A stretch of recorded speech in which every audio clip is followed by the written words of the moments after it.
Finally ನಾವಿವತ್ ನೋಡೋದಿಕ್ಕೆ ಹೋಗ್ತಾ ಇದೀವಿ ರೀಸೆಂಟ್ ಆಗಿ ರಿಲೀಸ್ ಆಗಿರುವ ನೇಜಾ ಪಾರ್ಟ್ 2. ಹಾಗೆ ನೀವೇನಾದ್ರೂ ಪಾರ್ಟ್ 1 ಅನ್ನ ನೋಡಿಲ್ಲ ಅಂದ್ರೆ ಯಾವುದೇ ಪ್ರಾಬ್ಲಮ್ ಇಲ್ಲ, ಯಾಕಂದ್ರೆ ಯಾವುದೇ ಕನ್ಫ್ಯೂಷನ್ ಇಲ್ದೇ ಇರುವ ರೀತಿಯಲ್ಲಿ ಎಕ್ಸ್ಪ್ಲೇನ್ ಅನ್ನ ಮಾಡಿಕೊಡ್ತೀವಿ.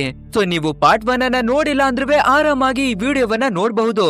ಅಂಡ್ ಪಾರ್ಟ್ 1 ಅಲ್ಲಿ ಏನಾಗಿತ್ತು ಅಂತ ಒಂದು ಚಿಕ್ಕದಾಗಿ ರೀಕ್ಯಾಪ್ ಅನ್ನ ನೋಡ್ಕೊಳ್ಳೋಣ. ಏನುವೇ ಇಲ್ಲ, ಆತ್ಮಿಕ ಮೌತಿ ಅನ್ನುವ ಒಂದು ಪವಿತ್ರ ಶಕ್ತಿ 2 ಭಾಗವಾಗುತ್ತೆ. ಅದ್ರಲ್ಲಿ ಒಂದು ಭಾಗ ಒಳ್ಳೆಯ ಶಕ್ತಿ ಆದ್ರೆ ಮತ್ತೊಂದು ಭಾಗ ಅಸುರ ಶಕ್ತಿ ಆಗಿರುತ್ತೆ. ಅಂಡ್ ಆ ಒಳ್ಳೆ ಶಕ್ತಿಯಿಂದ ಔಬಿಂಗು ಜನ್ಮವನ್ನ ಪಡ್ಕೊಳ್ತಾನೆ. ಅಂಡ್ ಕೆಟ್ಟ ಶಕ್ತಿಯಿಂದ ಹುಟ್ಕೊಳ್ಳೋನೆ ನಮ್ಮ ನೇಜಾ. ಸೊ ಇವನು ಅಸುರ ಶಕ್ತಿಯಿಂದ ಹುಟ್ಟಿರೋದ್ರಿಂದ ಸ್ವರ್ಗದ ದೇವತೆಗಳು ನಮ್ಮ ನೇಜಾಗೆ ಒಂದು ಶಾಪವನ್ನ ಕೊಟ್ಟಿದ್ದಾರೆ. 3 ವರ್ಷಗಳು ತುಂಬಿದ ನಂತರ ಒಂದು ದೊಡ್ಡದಾದ ಸಿಡಿಲು ಬಿದ್ದು ಇವನು ತೀರೋಗ್ ಬಿಡ್ತಾನೆ ಅನ್ನೋದಾಗಿ. ಅಂಡ್ ಅದೇ ರೀತಿ 3 ವರ್ಷಗಳು ತುಂಬಬೇಕಾದ್ರೆ ನಮ್ಮ ನೇಜಾನ ಸಾವು ಹತ್ರಕ್ಕೆನೆ ಬರುತ್ತೆ. ಆದ್ರೆ ಅವನ ಫ್ರೆಂಡ್ ಆಗಿರ್ತಾ ಇರುವ ನಮ್ಮ ಔಬಿಂಗು ಹೇಗಾದ್ರೂ ಮಾಡಿ ಆ ಸಿಡಿಲಿನಿಂದ ಇವನನ್ನ ಕಾಪಾಡ್ಬೇಕು ಅಂತ ಇಬ್ಬರಿಬ್ಬೆ ಸೇರ್ಕೊಂಡು ಆ ಸಿಡಿಲಿನ ವಿರುದ್ಧ ಹೋರಾಡ್ತಾರೆ. ಬಟ್ ಆದ್ರೆ ದೇವತೆಗಳು ಕೊಟ್ಟಿರುವ ಶಾಪ ಅಲ್ವಾ, ಸೊ ನಮ್ಮ ನೇಜಾ ಮತ್ತೆ ಔಬಿಂಗ್ ಇಬ್ಬರ ಬಾಡಿನವೇ ಡೆಮಾಲಿಶ್ ಆಗ್ಬಿಡುತ್ತೆ. ಬಟ್ ಆದ್ರೆ ಇನ್ನವೇ ಇವರ ಆತ್ಮಗಳು ಹಾಗೇನೆ ಇರುತ್ತೆ. ಇದನ್ನ ನೋಡುವ ತಾಯಿ ಗುರುಗಳು ಆದಷ್ಟು ಬೇಗ ಇಬ್ಬರಿಗೂ ಬಾಡಿಯನ್ನ ಕೊಡ್ಬೇಕು ಅಂತ ಒಂದು ಪವಿತ್ರವಾದ ಕಮಲದ ಬೇರುಗಳನ್ನ ತಗೊಂಡು ಬಾಡಿಯನ್ನ ರೆಡಿ ಮಾಡೋದಕ್ಕಾಗಿ ನಿಂತ್ಕೊಳ್ತಾರೆ. ಇಲ್ಲಿಗೆನೆ ಮುಗ್ದಿರ್ತಾ ಇದೆ ಪಾರ್ಟ್ 1. ಸೊ ಮುಂದೆ ಏನಾಗುತ್ತೆ ಅಂತ ನಾವು ನಮ್ಮ ಕನಸಿನಲ್ಲವೇ ಕೂಡ ಯೋಚನೆ ಮಾಡೋದಕ್ಕೆ ಆಗೋದೇ ಇಲ್ಲ, ಯಾಕಂದ್ರೆ ಅಂತಂತ ಘಟನೆಗಳು ನಡೆಯುತ್ತೆ. ಅದ್ರಲ್ಲಿ ಬೇರೆ ನಮ್ಮ ನೇಜಾ ಹುಟ್ಟಿರ್ತಾ ಇರೋದು ಕೆಟ್ಟ ಶಕ್ತಿಯಿಂದ ಅಲ್ವಾ. ಸೊ ಎಲ್ಲರಿಗೂ ಇವನನ್ನ ರಾಕ್ಷಸ ಕೆಟ್ಟವನು ಅನ್ನೋದಾಗಿನೇ ನೋಡ್ತಾರೆ. ಬಟ್ ಆದ್ರೆ ನಮ್ಮ ನೇಜಾನಲ್ಲಿ ಅಸುರ ಶಕ್ತಿ ಇರ್ತಾ ಇದ್ರೆ ಕೂಡ ಅವನ ಮನಸ್ಸು ಮಾತ್ರ ತುಂಬಾನೇ ಒಳ್ಳೇದು. ಆದ್ರಿಂದ ನಾವು ಅಮರತ್ವವನ್ನ ಪಡ್ಕೊಳ್ಳೋಣ, ಈ ಜಗತ್ತಿಗೆ ನಾವು ಕೆಟ್ಟವರೆಲ್ಲ ಒಳ್ಳೆವ್ರು ಅಂತ ಸಾಬೀತ್ ಮಾಡೋಣ ಅಂತ ರೆಡಿ ಆಗ್ತಾನೆ. ಹಾಗಿದ್ರೆ ನಮ್ಮ ನೇಜಾ ಅಮರತ್ವವನ್ನ ಪಡ್ಕೊಳ್ತಾನ. ಅಂಡ್ ಈ ಜಗತ್ತಿಗೆ ನಾನು ಒಳ್ಳೆವ್ನು ಅಂತ ಸಾಬೀತನ ಮಾಡ್ತಾನ. ಅಷ್ಟೇ ಅಲ್ಲದೆ ಅಮರತ್ವವನ್ನ ಪಡ್ಕೋಬೇಕು ಅಂದ್ರೆ ಸ್ವರ್ಗಕ್ಕೆನೆ ಹೋಗಿ ತುಂಬಾನೇ ಕಠಿಣವಾದ ಪರೀಕ್ಷೆಗಳನ್ನ ಎದುರಿಸಬೇಕು. ಆದ್ರೆ ಇವನು ಕೆಟ್ಟ ಶಕ್ತಿಯಿಂದ ಜನ್ಮವನ್ನ ಪಡ್ಕೊಂಡಿದ್ದಾನೆ ಅಂತ ಸ್ವರ್ಗದವರಿಗೆ ಏನಾದ್ರೂ ಗೊತ್ತಾದ್ರೆ ಇವನನ್ನ ಬಂಧಿಸಿ ಸಂಪೂರ್ಣವಾಗಿ ಇವನ ಕಥೆಯನ್ನ ಮುಗಿಸ್ಬಿಡ್ತಾರೆ. ಹಾಗಿದ್ರೆ ಇವನ ವಿಷವನ್ನೇ ಮುಚ್ಚಿಟ್ಟು ಯಾವ ರೀತಿ ಎಲ್ಲವನ್ನ ಸಾಧಿಸ್ತಾನೆ ಅನ್ನೋದನ್ನ ಇವತ್ತಿನ ಸ್ಟೋರಿಯಲ್ಲಿ ನೋಡೋಣ. ಇನ್ನೊಂದು ವಿಷಯ ಹೇಳೋದಾದ್ರೆ ನಿಜವಾಗ್ಲೂ ಇದು ನನ್ನ ಕನಸಿನ ಮೂವಿ. ಆದ್ರಿಂದ ಪ್ರತಿ ಸೀನ್ ಅನ್ನವೇ ಕೂಡ ನಿಮ್ಗೆ ಎಕ್ಸ್ಪೀರಿಯನ್ಸ್ ಅನ್ನ ಮಾಡೋದಕ್ಕೆ ತುಂಬಾನೇ ಕಷ್ಟವನ್ನ ಪಡ್ತೀನಿ. ಸೊ ವಿಡಿಯೋಗೆ ಹೋಗೋದಕ್ಕಿಂತ ಮುಂಚೆ ನಮ್ಮ ಚಾನೆಲ್ ಅನ್ನ ಸಬ್ಸ್ಕ್ರೈಬ್ ಮಾಡಿಲ್ಲ ಅಂದ್ರೆ ಇವಾಗ್ಲೇನೆ ಸಬ್ಸ್ಕ್ರೈಬ್ ಮಾಡ್ಕೊಳ್ಳಿ. ಸರಿ, ಹಾಗಿದ್ರೆ ತಡ ಮಾಡೋದ್ ಬೇಡ, ಇವತ್ತಿನ ಮಾಯಾ ಲೋಕಕ್ಕೆ ಎಂಟ್ರಿಯನ್ನ ಕೊಟ್ಬಿಡೋಣ. ಓಪನಿಂಗ್ ಸೀನ್ ನಲ್ಲಿ ನಮ್ಮ ನೇಜಾ ಮತ್ತೆ ಔಬಿನ್ಗೆ ಬಾಡಿಯನ್ನ ಕೊಡ್ಬೇಕು ಅಂತ ತಾಯಿ ಗುರುಗಳು ಒಂದು ಪವಿತ್ರ ಕಮಲದ ಬೇರುಗಳನ್ನ ತರೋದಿಕ್ಕೆ ಈ ಊರಿನ ಜನರಿಗೇನೆ ಹೇಳ್ತಾರೆ. ಅಂಡ್ ಅದೇ ರೀತಿ ಎಲ್ಲಾ ಜನರಿಗೆ ಬೇರುಗಳನ್ನ ತಂದು ಅದನ್ನೆಲ್ಲ ಕಟ್ ಮಾಡಿ ಬೇಯಿಸಿ ಒಂದು ಮಿಶ್ರಣವನ್ನ ರೆಡಿ ಮಾಡ್ತಾರೆ.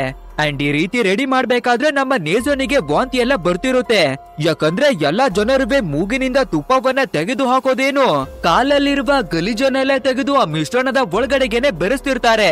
ನಂತರ ಫೈನಲ್ ಆಗಿ ಆ ಮಿಶ್ರಣವನ್ನ ತಂದು ಸುರಿಬೇಕಾದ್ರೆ ನಮ್ಮ ಔಬಿಂಗ್ ಮತ್ತೆ ನೇಜಾ ಇಬ್ಬರುವೆ ಅದ್ರ ಒಳಗಡೆಗೆನೆ ಬರ್ತಾರೆ.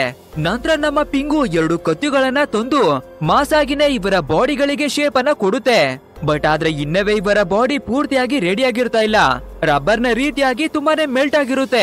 ಅಂಡ್ ಇವಾಗ ನಮ್ಮ ನೇಜಾ ಅವನ ಬಾಡಿಯಿಂದ ಹೊರಗಡೆಗೆನೆ ಬಂದು, ಗುರುಗಳೇ ನಮ್ಗೆ ಬಾಡಿಯನ್ನೇನೋ ಕೊಟ್ರಿ, ಬಟ್ ಆದ್ರೆ ಹಳೆ ರೂಪವನ್ನ ಏನಕ್ಕೆ ಕೊಟ್ರಿ, ತುಂಬಾನೇ ಹ್ಯಾಂಡ್ಸಮ್ ಆಗಿರುವ ಬೇರೆ ರೂಪವನ್ನ ಕೊಡಿ ಅನ್ನೋದಾಗಿ ಕೇಳ್ತಾನೆ. ಅಂಡ್ ನಮ್ಮ ನೇಜಾನ ತಂದೆ ತಾಯಿಯಾಗಿರುವ ಮಹಾರಾಣಿ ಮಹಾರಾಜ ಕೂಡ, ಹೌದು ನನ್ ಮಗ ತುಂಬಾನೇ ಹ್ಯಾಂಡ್ಸಮ್ ಆಗಿರ್ಬೇಕು, ನನ್ ಮಗ ತುಂಬಾನೇ ಪವರ್ಫುಲ್ ಆದ ಬಾಡಿಯನ್ನ ಹೊಂದಿರ್ಬೇಕು, ಆಗಿರ್ಬೇಕು ಹೀಗಿರ್ಬೇಕು ಅಂತ ತುಂಬಾನೇ ಡಿಫ್ರೆಂಟ್ ಆಗಿ ಹೇಳ್ತಾರೆ.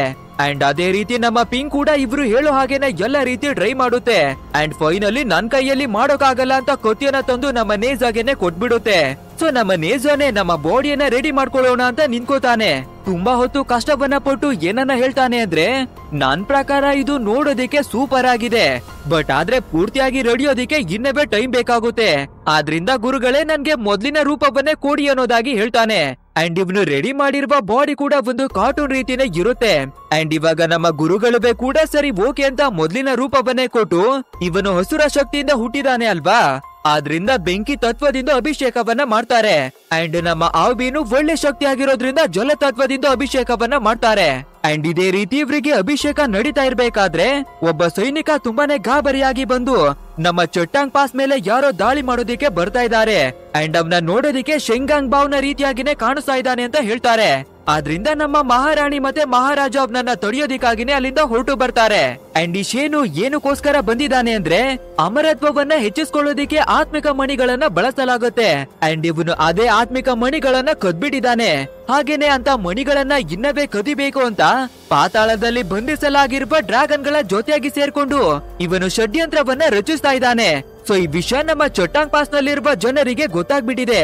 ಅಂಡ್ ಇದು ಸ್ವರ್ಗದಲ್ಲಿರುವ ಮಾಸ್ಟರ್ಗೆ ಗೊತ್ತಾಗ್ಬಿಟ್ರೆ ಇವನ ಕಥೆಯನ್ನ ಮುಗಿಸ್ಬಿಡ್ತಾರೆ ಅಂತ ಈ ಚಟ್ಟಾಂಗ್ ಪಾಸ್ ನ ಮೇಲೆ ದಾಳಿ ಮಾಡೋದಿಕ್ಕೇನೆ ಬಂದಿದ್ದಾನೆ. ಅಂಡ್ ಇದನ್ನ ಕೇಳುವ ನಮ್ಮ ರಾಜ, ನಮ್ಮ ಹತ್ರ ಸಂಪೂರ್ಣವಾದ ಸೈನ್ಯ ಇದೆ, ನೀನ ಒಬ್ಬನ ಕೈಯಲ್ಲಿ ಎದುರಿಸೋದಕ್ಕೆ ಆಗೋದಿಲ್ಲ, ಸೊ ಇಲ್ಲಿಂದ ಹೋಗ್ಬಿಡು ಅಂತ ಹೇಳ್ಬೇಕಾದ್ರೆ ಅದಕ್ಕೆ ಆ ಶೇನು, ನಾನೆಲ್ಲಿ ಒಂಟಿಯಾಗಿ ಬಂದಿದ್ದೀನಿ, ನನ್ನ ಜೊತೆಯಾಗಿ ಅಸ್ತ್ರವನ್ನ ತಂದಿದ್ದೀನಿ ನೋಡಿ ಅಂತ ಒಂದು ಉಗುರನ್ನ ತೋರಿಸ್ತಾನೆ. ಆಕ್ಚುಯಲ್ ಆಗಿ ಹೇಳ್ಬೇಕು ಅಂದ್ರೆ ಡ್ರ್ಯಾಗನ್ ಗಳ ಜೊತೆ ಸೇರ್ಕೊಂಡು ಒಂದು ಷಡ್ಯಂತ್ರವನ್ನ ರಚಿಸ್ತಾ ಇದ್ದ ಅಲ್ವಾ. ಆವಾಗ ಈ ಚಟ್ಟಾಂಗ್ ಪಾಸ್ ಅನ್ನ ಧ್ವಂಸವನ್ನ ಮಾಡ್ಬಿಡ್ಬೇಕು ಅಂತ ಒಂದು ಲೇಡಿ ಡ್ರ್ಯಾಗನ್ ಹತ್ರ ಆಕಾಶವನ್ನ ಕತ್ತರಿಸುವ ಉಗುರಿರುತ್ತೆ. ಸೊ ಅದನ್ನೇ ಇಲ್ಲಿಗೆ ತಂದಿದ್ದಾನೆ. ನಂತರ ಇವಾಗ ಉಗುರನ್ನ ಚೂರು ಚೂರನ್ನ ಮಾಡಿ ಇವನ ವೆಪನ್ ಒಳಗಡೆಗೆ ಮಿಕ್ಸ್ ಅನ್ನ ಮಾಡ್ಕೊಂಡು ದೊಡ್ಡ ಗಾತ್ರದಲ್ಲಿ ಆಕಾಶವನ್ನ ಕತ್ತರಿಸ್ತಾನೆ. ಅಂಡ್ ಇವಾಗ ಪಾತಾಳದಲ್ಲಿ ಬಂಧನವಾಗಿರ್ತಾ ಇರುವ ಎಲ್ಲಾ ಡಿಮೋನ್ಗಳಿವೆ ಹೊರಗಡೆಗೆ ಬಂದು ಚಟ್ಟಾಂಗ್ ಪಾಸ್ ನ ಮೇಲೆ ದಾಳಿ ಮಾಡೋದಕ್ಕಾಗಿ ನಿಂತ್ಕೋತಾವೆ. ಅಂಡ್ ಇನ್ನೊಂದ್ ಕಡೆ ಭೂಮಿ ಒಳಗಡೆ ಬಚ್ಚಿಟ್ಕೊಂಡಿರುವ ವಾಟರ್ ಡಿಮೋನು ತನ್ನ 2 ಸೈನಿಕರನ್ನ ಕರ್ಕೊಂಡು ಹೊರಗಡೆಗೆನೆ ಬರುತ್ತೆ. ನಂತರ ಚಿಕ್ಕ ಸೈನಿಕರು ಆಪೋಸಿಟ್ ಆಗಿ ಜಗಳವನ್ನ ಆಡ್ಕೋತಿರ್ತಾರೆ. ಅಂಡ್ ಇದನ್ನ ನೋಡುವ ನಮ್ಮ ತಾಯಿ ಗುರುಗಳು ಆ ಸೈನಿಕರನ್ನ ಕರೆದು ಒಂದು ಪ್ರೊಟೆಕ್ಟಿವ್ ಶೀಲ್ಡ್ ಅನ್ನ ಕ್ರಿಯೇಟ್ ಮಾಡಿ ಅನ್ನೋದಾಗಿನೇ ಹೇಳ್ತಾರೆ. ಅಂಡ್ ಅದೇ ರೀತಿ ಆ ಸೈನಿಕರು ಕೂಡ ಒಂದು ಶಕ್ತಿಶಾಲಿಯಾದ ಶೀಲ್ಡ್ ಅನ್ನ ಕ್ರಿಯೇಟ್ ಮಾಡ್ತಾರೆ. ಈ ಕಡೆ ಅಂತೂ ನಮ್ಮ ಚಟ್ಟಾಂಗ್ ಪಾಸು ಮತ್ತೆ ಆ ಡಿಮೋನ್ ಗಳ ನಡುವೆ ಒಂದು ಭಯಂಕರವಾದ ಯುದ್ಧನೇ ನಡೀತಿರುತ್ತೆ. ನಮ್ಮ ರಾಜ ಮತ್ತೆ ರಾಣಿ ಸೈನಿಕರನ್ನ ಕಾಪಾಡ್ಕೊಳ್ಬೇಕು ಅಂತ ಆ ಡಿಮೋನ್ ಗಳಿಗೆ ಚೆನ್ನಾಗಿನೇ ಒಡೆದು ಚಟ್ನಿಯನ್ನ ಮಾಡ್ತಿರ್ತಾರೆ. ಬಟ್ ಆದ್ರೆ ಇದೇ ಟೈಮಿಗೆ ಆ ಶೇನು ನಮ್ಮ ತಾಯಿ ಗುರುಗಳು ಒಂದು ಎನರ್ಜಿ ಶೀಲ್ಡ್ ಅನ್ನ ಕ್ರಿಯೇಟ್ ಮಾಡ್ಸಿದ್ದಾರೆ ಅಲ್ವಾ, ಅದನ್ನೇ ನೋಡಿ ಆ ಜಾಗಕ್ಕೆನೆ ಬಂದ್ಬಿಡ್ತಾನೆ. ಅಂಡ್ ಇದನ್ನ ನೋಡುವ ರಾಜ ಮತ್ತೆ ರಾಣಿ ಕೂಡ ತಡೆಯೋದಿಕ್ಕೇನೆ ಹಿಂದೆನೆ ಬರ್ತಾರೆ. ನಂತರ ಈ ಶೇನ್ ಕೂಡ ಅದೇ ಜಾಗಕ್ಕೆನೆ ಬಂದು ನಮ್ಮ ಔಬೀನು ಬದುಕಿರೋದನ್ನ ನೋಡಿ ಖುಷಿ ಆಗ್ಬಿಡ್ತಾನೆ. ಬಟ್ ಆದ್ರೆ ನಮ್ಮ ನೇಜೋನನ್ನುವೆ ನೋಡ್ಬೇಕಾದ್ರೆ ಅವನ ಕಥೆಯನ್ನೇ ಮುಗಿಸ್ಬಿಡೋಣ ಅಂತ ಇವರು ಹಾಕಿ ಮಡ್ಗಿರ್ತಾ ಇರುವ ಶೀಲ್ಡ್ ಅನ್ನ ಒಡೆಯೋದಿಕ್ಕೆ ನೋಡ್ತಾನೆ. ಬಟ್ ಆದ್ರೆ ಇವನ ಕೈಯಲ್ಲಿ ಅದನ್ನ ಬ್ರೇಕ್ ಮಾಡೋದಿಕ್ಕೆ ಆಗಲ್ಲ. ಆದ್ರಿಂದ ನಮ್ಮ ತಾಯಿ ಗುರುಗಳು ಆಡ್ಕೊಂಡ್ ಬಿಡ್ತಾರೆ. ಸೊ ಇವಾಗ ಶೇನ್ ಏನನ್ನ ಮಾಡ್ತಾನೆ ಅಂದ್ರೆ ಆಕಾಶ ಕತ್ತರಿಸುವ ವೆಪನ್ ಇದೆ ಅಲ್ವಾ, ಅದ್ರ ಸಹಾಯದಿಂದ ಮತ್ತೊಂದು ಪೋರ್ಟಲ್ ಅನ್ನ ಓಪನ್ ಮಾಡ್ಬೇಕಾದ್ರೆ ಅದ್ರ ಒಳಗಡೆ ಇರುವ ಡ್ರ್ಯಾಗನ್ ಗಳು ಹೊರಗಡೆಗೆನೆ ಬರುತ್ತೆ. ನಂತರ 3 ಡ್ರ್ಯಾಗನ್ ಗಳಿವೆ ಒಟ್ಟಾಗಿನೇ ಸೇರ್ಕೊಂಡು ತಮ್ಮ ಶಕ್ತಿಯನ್ನ ಬಳಸಿ ಆ ಶೀಲ್ಡ್ ಅನ್ನ ಮುರಿದು ಹಾಕ್ಬಿಡ್ತಾರೆ. ಬಟ್ ಆದ್ರೆ ನಮ್ಮ ಔಬೀನು ಕೊನೆಯ ಕ್ಷಣದಲ್ಲಿ ತಾಯಿ ಗುರುಗಳನ್ನ ಕಾಪಾಡ್ಬೇಕು ಅಂತ ಅವನ ಬಾಡಿ ಇನ್ನವೇ ಪೂರ್ತಿಯಾಗಿ ರೆಡಿ ಆಗದೆ ಇದ್ರೆ ಕೂಡ ಇವನ ಶಕ್ತಿಯನ್ನ ಬಳಸಿ ಮತ್ತೊಂದು ಶೀಲ್ಡ್ ಅನ್ನ ಕ್ರಿಯೇಟ್ ಮಾಡ್ತಾನೆ. ಆದ್ರೆ ಇವನ ಬಾಡಿ ರೆಡಿ ಆಗುವವರೆಗೆ ಹೆಚ್ಚು ಶಕ್ತಿಯನ್ನ ಬಳಸಬಾರ್ದಿತ್ತು. ಸೊ ತುಂಬಾ ಎಫರ್ಟ್ ಅನ್ನ ಆಗ್ಬಿಟ್ಟಿರೋದ್ರಿಂದ ಇವನ ಬಾಡಿ ನಾಶವಾಗ್ತಾ ಇದೆ. ಅಂಡ್ ಈ ವಿಷಯ ಇವನ ತಂದೆಯಾಗಿರ್ತಾ ಇರುವ ಡ್ರ್ಯಾಗನ್ ಕಿಂಗ್ ಗೆ ಗೊತ್ತಾಗ್ಬೇಕಾದ್ರೆ ನನ್ನ ಮಗ ಅಪಾಯದಲ್ಲಿ ಸಿಕ್ಕಾಕೊಂಡ್ ಬಿಟ್ಟಿದ್ದಾನೆ ಅಂತ ಪಾತಾಳ ಲೋಕದಿಂದ ಬರ್ತಾನೆ. ಅಂಡ್ ನಮ್ಮ ಔಬಿಂಗನ ಹಿಡ್ಕೊಂಡು ಅಳೋದಿಕ್ಕಾಗಿ ಸ್ಟಾರ್ಟ್ ಮಾಡ್ಕೊಳ್ತಾನೆ.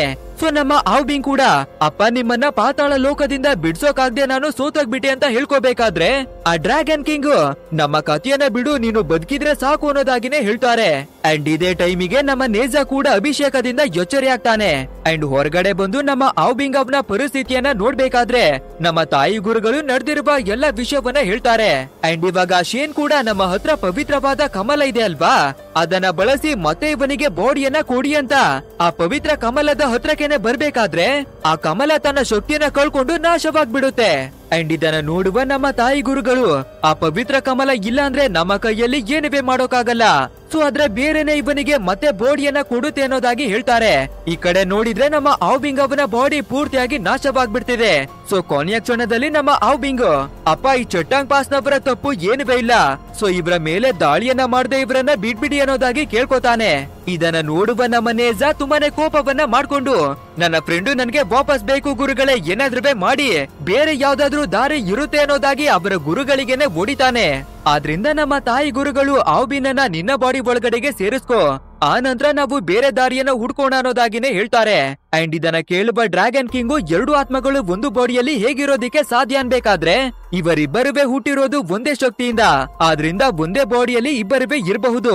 ಬಟ್ ಆದ್ರೆ ಕೇವಲ 7 ದಿನಗಳಲ್ಲಿ ಒಂದು ಬಾಡಿಯಲ್ಲಿ ಇರೋದಿಕ್ಕೆ ಸಾಧ್ಯ. ಅಷ್ಟರಲ್ಲಿ ಔಬಿನ್ಗೆ ಬೇರೆ ಬಾಡಿಯನ್ನ ಕೊಟ್ಟಿಲ್ಲ ಅಂದ್ರೆ ಆತ್ಮಗಳು ಮತ್ತೆ ನಾಶವಾಗ್ಬಿಡುತ್ತೆ ಅಂತ ಹೇಳ್ತಾರೆ. ಅಂಡ್ ಅದೇ ರೀತಿ ನಮ್ಮ ನೇಜಾ ಔಬಿನನ್ನ ಬಾಡಿ ಒಳಗಡೆ ಬರೋದಿಕ್ಕಾಗಿ ಹೇಳ್ತಾನೆ. ಹಾಗೇನೆ ಔಬಿನ್ ಕೂಡ ಒಳಗಡೆ ಬರ್ಬೇಕಾದ್ರೆ ನಮ್ಮ ನೇಜಾಗೆ ವಿಚಿತ್ರವಾಗಿ ಫೀಲ್ ಎಲ್ಲ ಆಗುತ್ತೆ. ಔಬಿನ್ ಮಾತಾಡೋದೆಲ್ಲ ಇವನಿಗೆ ನೀಟಾಗಿನೇ ಕೇಳಿಸ್ತಿರುತ್ತೆ. ಅಂಡ್ ಇವಾಗ ಡ್ರ್ಯಾಗನ್ ಕಿಂಗು 7 ದಿನಗಳಲ್ಲಿ ಇವನಿಗೆ ಬಾಡಿಯನ್ನ ಕೊಟ್ಟಿಲ್ಲ ಅಂದ್ರೆ ನನ್ನ ಮಗ ತೀರೋಗ್ಬಿಡ್ತಾನೆ, ನಾವು ಏನನ್ನ ಮಾಡೋದು ಅಂತ ಟೆನ್ಷನ್ ಆಗ್ಬೇಕಾದ್ರೆ ನಮ್ಮ ತಾಯಿ ಗುರುಗಳು ಒಂದು ಪರಿಹಾರವನ್ನ ಹೇಳ್ತಾರೆ. ಸ್ವರ್ಗದಲ್ಲಿರುವ ಯೂಶು ಮೆಹಲ್ ನ ಖಜಾನೆಯಲ್ಲಿ ಸಂಜೀವಿನಿ ಅನ್ನುವ ಒಂದು ಪವಿತ್ರ ಜಲವಿದೆ. ಅದನ್ನ ತಂದು ಈ ಪವಿತ್ರ ಕಮಲದ ಮೇಲೆ ಹಾಕಿದ್ರೆ ಇದು ಮತ್ತೆ ಚಿಗುರುತ್ತೆ ಅನ್ನೋದಾಗಿ ಹೇಳ್ತಾರೆ. ಅಂಡ್ ಇದನ್ನ ಕೇಳುವ ಶೇನು ಆ ಮಹಾಗುರುಗಳು ಪವಿತ್ರವಾಗಿರುವ ಸಂಜೀವಿನಿ ಜಲವನ್ನ ಡ್ರ್ಯಾಗನ್ ಕಿಂಗ್ ಅವನ ಮಗನನ್ನ ಕಾಪಾಡೋದಿಕ್ಕೆ ಅಂದ್ರೆ ಖಂಡಿತ ಕೊಡೋದಿಲ್ಲ ಅನ್ನೋದಾಗಿನೇ ಹೇಳ್ತಾನೆ. ಅಂಡ್ ಇದನ್ನ ಕೇಳುವ ಡ್ರ್ಯಾಗನ್ ಕೂಡ ಕೋಪವನ್ನ ಮಾಡ್ಕೊಂಡು ಅವರು ಆ ಸಂಜೀವಿನಿ ಜಲವನ್ನ ಕೊಟ್ಟಿಲ್ಲ ಅಂದ್ರೆ ನಾನು ಸ್ವರ್ಗದ ಮೇಲೂ ಕೂಡ ದಾಳಿಯನ್ನ ಮಾಡ್ಬಿಡ್ತೀನಿ ಅಂತ ಹೇಳ್ತಾನೆ. ಬಟ್ ಆದ್ರೆ ಶೇನು ನನ್ನ ಹತ್ರ ಮತ್ತೊಂದು ದಾರಿ ಇದೆ. ಯೂಶು ಮೆಹಲ್ ನ ಸಂಪ್ರದಾಯದ ಪ್ರಕಾರ ಅಮರತ್ವವನ್ನ ಪಡ್ಕೊಳ್ಳೋದಿಕ್ಕೆ 3 ಪರೀಕ್ಷೆಗಳನ್ನ ಎದುರಿಸಬೇಕು. ಅಂಡ್ ಆ ಪರೀಕ್ಷೆಗಳಲ್ಲಿ ಸಕ್ಸಸ್ಫುಲ್ ಆದ್ರೆ ಕೇವಲ ಅವರಿಗೆ ಅಮರತ್ವ ಮಾತ್ರ ಸಿಗೋದಿಲ್ಲ, ಬದಲಾಗಿ ಅಲ್ಲಿನ ಖಜಾನೆಯಲ್ಲಿ ಇವರಿಗೆ ಇಷ್ಟ ಬಂದ ಒಂದು ವಸ್ತುವನ್ನ ತಗೊಳ್ಳೋ ಅವಕಾಶವನ್ನ ಕೊಡ್ತಾರೆ ಅನ್ನೋದಾಗಿ ಒಂದು ವಿಷಯವನ್ನ ಹೇಳ್ಬೇಕಾದ್ರೆ ಇದನ್ನ ಕೇಳೋ ನಮ್ಮ ನೇಜಾ ತುಂಬಾನೇ ಖುಷಿ ಆಗ್ಬಿಡ್ತಾನೆ. ಹಾಗಿದ್ರೆ ಆ ಸಂಜೀವಿನಿ ಜಲವನ್ನ ತರೋದಿಕ್ಕೆ ನಾನೇನೆ ಹೋಗ್ತೀನಿ, ನನ್ನನ್ನ ರಾಕ್ಷಸ ಅಂತಾರೆ ಅಲ್ವಾ, ಇವಾಗ ನನ್ಗೆ ಅಮರತ್ವ ಕೂಡ ಸಿಗುತ್ತೆ, ಅಲ್ಲದೆ ನನ್ನ ಫ್ರೆಂಡ್ ಗೆ ಬಾಡಿ ಕೂಡ ಸಿಗ್ಬಿಡುತ್ತೆ ಅಂತ ಹ್ಯಾಪಿ ಆಗ್ತಾನೆ. ಬಟ್ ಆದ್ರೆ ಇದನ್ನ ಕೇಳುವ ನಮ್ಮ ರಾಜನಿಗೆ ಇಷ್ಟವಾಗೋದಿಲ್ಲ. ಈ ದಾರಿ ನನ್ಗೆ ಸರಿ ಅನ್ನಿಸ್ತಿಲ್ಲ, ನಾವು ಮಹಾಗುರುಗಳ ಹತ್ರ ರಿಕ್ವೆಸ್ಟ್ ಅನ್ನ ಮಾಡ್ಕೊಂಡು ಆ ಜಲವನ್ನ ಕೇಳೋಣ. ಬಟ್ ಆದ್ರೆ ಈ ರೀತಿ ತಪ್ಪು ದಾರಿಯಲ್ಲಿ ಹೋಗೋದು ಬೇಡ ಅನ್ನೋದಾಗಿನೇ ಹೇಳ್ತಾನೆ. ಅಷ್ಟೇ ಇವಾಗ ಈ ಡ್ರ್ಯಾಗನ್ ಕಿಂಗು ತುಂಬಾನೇ ಕೋಪವನ್ನ ಮಾಡ್ಕೊಂಡು ನಮ್ಮ ರಾಜನನ್ನ ಎತ್ತಿ ಒಂದು ಗೋಡೆಗೆನೆ ಕೊಚ್ಚಿಸಿ ಅಪ್ಪಿ ತಪ್ಪಿ ನನ್ನ ಮಗನಿಗೆ ಏನಾದ್ರೂ ಆದ್ರೆ ನಿಮ್ಮ ಸಂಪೂರ್ಣ ಈ ಚಟ್ಟಾಂಗ್ ಪಾಸ್ ಅನ್ನೇ ಧ್ವಂಸವನ್ನ ಮಾಡ್ಬಿಡ್ತೀನಿ ಅಂತ ಹೇಳ್ತಾನೆ. ಇದನ್ನ ನೋಡುವ ನಮ್ಮ ನೇಜಾ ಸುಮ್ನೆ ಇರ್ತಾನ? ಉರಿತಾ ಇರುವ ಜ್ವಾಲೆಯ ಹಾಗೆ ಕೋಪವನ್ನ ಮಾಡ್ಕೊಂಡು ನಿನ್ನ ಮಗನಿಗೆ ಬಾಡಿಯನ್ನ ಕೊಡಿಸ್ಬೇಕು ತಾನೆ, ನಾನದನ್ನ ಮಾಡ್ತೀನಿ, ಅಪ್ಪಿ ತಪ್ಪಿ ನಮ್ಮ ಊರಿಗಾಗ್ಲಿ ನನ್ನ ತಂದೆಗಾಗ್ಲಿ ಒಂದು ಸ್ವಲ್ಪನಾದ್ರೂ ಡ್ಯಾಮೇಜ್ ಆದ್ರೆ ನಿನ್ನನ್ನ ಸುಟ್ಟು ಬೂದಿಯನ್ನ ಮಾಡ್ತೀನಿ ಅಂತ ಹೇಳ್ತಾನೆ. ಸೊ ಆ ಡ್ರ್ಯಾಗನ್ ಕಿಂಗ್ ಕೂಡ ನಮ್ಮ ರಾಜನನ್ನ ಕೆಳಗಡೆಗೆ ಬಿಟ್ಟು ಸರಿ ಓಕೆ, ಇನ್ನು 7 ದಿನದಲ್ಲಿ ನನ್ನ ಮಗ ವಾಪಸ್ಸು ಬದುಕ್ಬೇಕು, ಇಲ್ಲ ಅಂದ್ರೆ ಈ ಚಟ್ಟಾಂಗ್ ಪಾಸ್ ಅನ್ನ ಧ್ವಂಸವನ್ನ ಮಾಡಾಕ್ತೀನಿ. ಅಷ್ಟೇ ಅಲ್ಲ, ನನ್ನ ಮಗ ವಾಪಸ್ ಬರೋವರ್ಗುವೆ ಈ ಊರಿಂದ ಯಾರುವೆ ಹೊರಗಡೆಗೆ ಹೋಗೋ ಹಾಗಿಲ್ಲ, ಆ ರೀತಿ ಯಾರು ಹೋಗ್ದಿರೋ ಹಾಗೆ ನೀನೇನೆ ನೋಡ್ಕೊಳೋದಾಗಿ ಶೇನ್ಗೆ ಒಂದು ಜವಾಬ್ದಾರಿಯನ್ನ ಕೊಡ್ತಾನೆ. ಅಂಡ್ ಅದೇ ರೀತಿ ನಮ್ಮ ನೇಜಾ ಮತ್ತೆ ತಾಯಿ ಗುರುಗಳು ಆ ಯೂಶಿ ಮೆಹಲ್ ಹೋಗೋದಿಕ್ಕೆ ರೆಡಿ ಆಗ್ತಾರೆ. ಅಂಡ್ ಇವಾಗ ಈ ಊರಿನ ಜನರು ನಮ್ಮ ನೇಜಾಗೆ ತುಂಬಾನೇ ಗೌರವವನ್ನ ಕೊಡ್ತಾರೆ. ಯಾಕಂದ್ರೆ ಇವಾಗ ನಮ್ಮ ನೇಜಾ ಈ ಊರನ್ನ ಕಾಪಾಡೋದಿಕ್ಕೋಸ್ಕರ ಆ ಯೂಶು ಮೆಹಲ್ಗೆ ಪರೀಕ್ಷೆಗಳನ್ನ ಎದುರಿಸೋದಕ್ಕೆ ಹೋಗ್ತಾ ಇದ್ದಾನೆ ಅಲ್ವಾ, ಆದ್ರಿಂದ ಇವನನ್ನ ರಾಕ್ಷಸ ಅಂತ ಕರಿತಿದ್ದ ಚಿಕ್ಕ ಹುಡುಗರೆಲ್ಲ ನಮ್ಮ ಗ್ಯಾಂಗಿಗೆ ನೇಜಾ ಗ್ಯಾಂಗ್ ಅಂತ ಹೆಸರನ್ನ ಮಡಿಕೊಳ್ತೀವಿ, ಯಾವಾಗ್ಲೂ ನಿಮ್ಮನ್ನೇ ನಮ್ಮ ಟೀಮ್ ಲೀಡರ್ ಆಗಿ ಆಯ್ಕೆ ಮಾಡ್ಕೋತೀವಿ ಅಂತ ರೆಸ್ಪೆಕ್ಟ್ ಅನ್ನೆಲ್ಲ ಕೊಡ್ತಾರೆ. ಬಟ್ ಆದ್ರೆ ನಮ್ಮ ನೇಜನಿಗೆ ಈ ಮಕ್ಕಳ ಜೊತೆ ಆಟ ಆಡೋದು ಅಂದ್ರೆ ಇಷ್ಟ ಇರುತ್ತೆ. ಸೊ ಶಟಲ್ ಕ್ಯಾಕ್ ಆಡೋಣ ಬನ್ನಿ ಅಂತ ಕರಿಬೇಕಾದ್ರೆ ಎಲ್ಲರೂ ಒಂದು ಕ್ಷಣ ಗಾಬರಿ ಆಗ್ತಾರೆ. ಯಾಕಂದ್ರೆ ನಮ್ಮ ನೇಜನ ಶಕ್ತಿ ತುಂಬಾನೇ ಜಾಸ್ತಿ ಅಲ್ವಾ, ಆದ್ರಿಂದ ಇವನ ತಂದೆನೆ ಮುಂದೆ ಬಂದು ನಾನ್ ನಿನ್ ಜೊತೆ ಆಟ ಆಡ್ತೀನಿ ಅಂತ ಬರ್ತಾರೆ. ಬಟ್ ಆದ್ರೆ ಒಂದು ವದಿಯನ್ನ ಕೊಡ್ಬೇಕಾದ್ರೆ ಅವನ ತಂದೆ ಗೋಡಿಯನ್ನ ಕಚ್ಕೊಂಡ್ ಬಿಡ್ತಾರೆ. ಇದನ್ನ ನೋಡುವ ರಾಣಿ ನಾನು ಕೂಡ ಆಟ ಆಡ್ತೀನಿ ಅಂತ ಬರ್ತಾರೆ. ಆದ್ರೆ ನಮ್ಮ ನೇಜಗೆ ಅರ್ಥವಾಗ್ಬಿಡುತ್ತೆ ನನ್ನ ತಂದೆ ತಾಯಿ ನನ್ನನ್ನ ಖುಷಿ ಪಡಿಸೋದಿಕ್ಕೆ ಎಲ್ಲವನ್ನ ಸಹಿಸ್ಕೋತಿದ್ದಾರೆ ಅನ್ನೋದಾಗಿ. ಸರಿ, ಇನ್ನು ತಡ ಮಾಡೋದ್ ಬೇಡ, ಇಲ್ಲಿಂದ ಹೋಗ್ಬಿಡೋಣ ಅಂತ ನೋಡ್ಬೇಕಾದ್ರೆ ನಮ್ಮ ನೇಜನ ತಾಯಿ ಹಗ್ ಮಾಡ್ಕೊಳ್ಳೋದಿಕ್ಕೆ ಬರ್ತಾಳೆ. ಆದ್ರೆ ಹಿಂದೆ ನಿಂತಿರುವ ಎಲ್ಲ ಜನರುವೆ ನೋಡ್ಬೇಕಾದ್ರೆ ನಾಚಿಕೆಯನ್ನ ಪಡ್ಕೊಂಡು ಹೋಗಮ್ಮ ಎಲ್ರು ನೋಡ್ತಾ ಇದ್ದಾರೆ ಅಂತ ಅಲ್ಲಿಂದ ಹೋಗ್ಬಿಡ್ತಾನೆ. ಅಂಡ್ ಇವಾಗ ನಮ್ಮ ತಾಯಿ ಗುರುಗಳು ಮತ್ತೆ ನೇಜಾ ಇಬ್ಬರವೇ ಬರ್ಬೇಕಾದ್ರೆ ನಮ್ಮ ಗುರುಗಳು ಚೆನ್ನಾಗಿನೇ ಫುಡ್ ಅನ್ನ ತಿನ್ಕೊಂಡು ನಿನ್ಗೆ ಯಾವ ರೀತಿ ಪರೀಕ್ಷೆ ಇರುತ್ತೆ ಅಂತ ನಿನ್ಗೇನಾದ್ರೂ ಐಡಿಯಾ ಇದೆಯಾ ಅನ್ನೋದಾಗಿ ಕೇಳ್ತಾರೆ. ಅಂಡ್ ನಿನ್ಗೆ ಇರುವ ಪರೀಕ್ಷೆ ಏನು ಅಂದ್ರೆ 3 ಜನ ಅಸುರ ರಾಜರನ್ನ ಸೋಲಿಸ್ಬೇಕು ಅನ್ನೋದಾಗಿ ಹೇಳ್ತಾನೆ.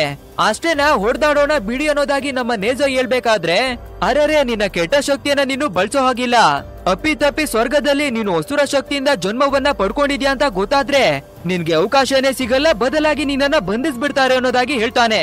ಸರಿ, ಹಾಗಿದ್ರೆ ನನ್ನ ಒಳಗಡೆ ಔಬಿನ್ ಇದ್ದಾನೆ ಅಲ್ವಾ, ಅವನಿಗೆ ನನ್ನ ಬಾಡಿ ಕಂಟ್ರೋಲ್ ಮಾಡೋದಿಕ್ಕೆ ಬಿಡ್ತೀನಿ ಅಂತ ಹೇಳ್ತಾನೆ. ಅಂಡ್ ಅದೇ ರೀತಿ ಸ್ವಲ್ಪ ಪ್ರಾಕ್ಟೀಸ್ ಅನ್ನ ಮಾಡ್ಕೊಳ್ಳೋಣ ಅಂತ ಒಂದು ಬೆಟ್ಟದ ಮೇಲ್ಗಡೆಗೆ ಬಂದು ಲ್ಯಾಂಡ್ ಆಗ್ತಾರೆ.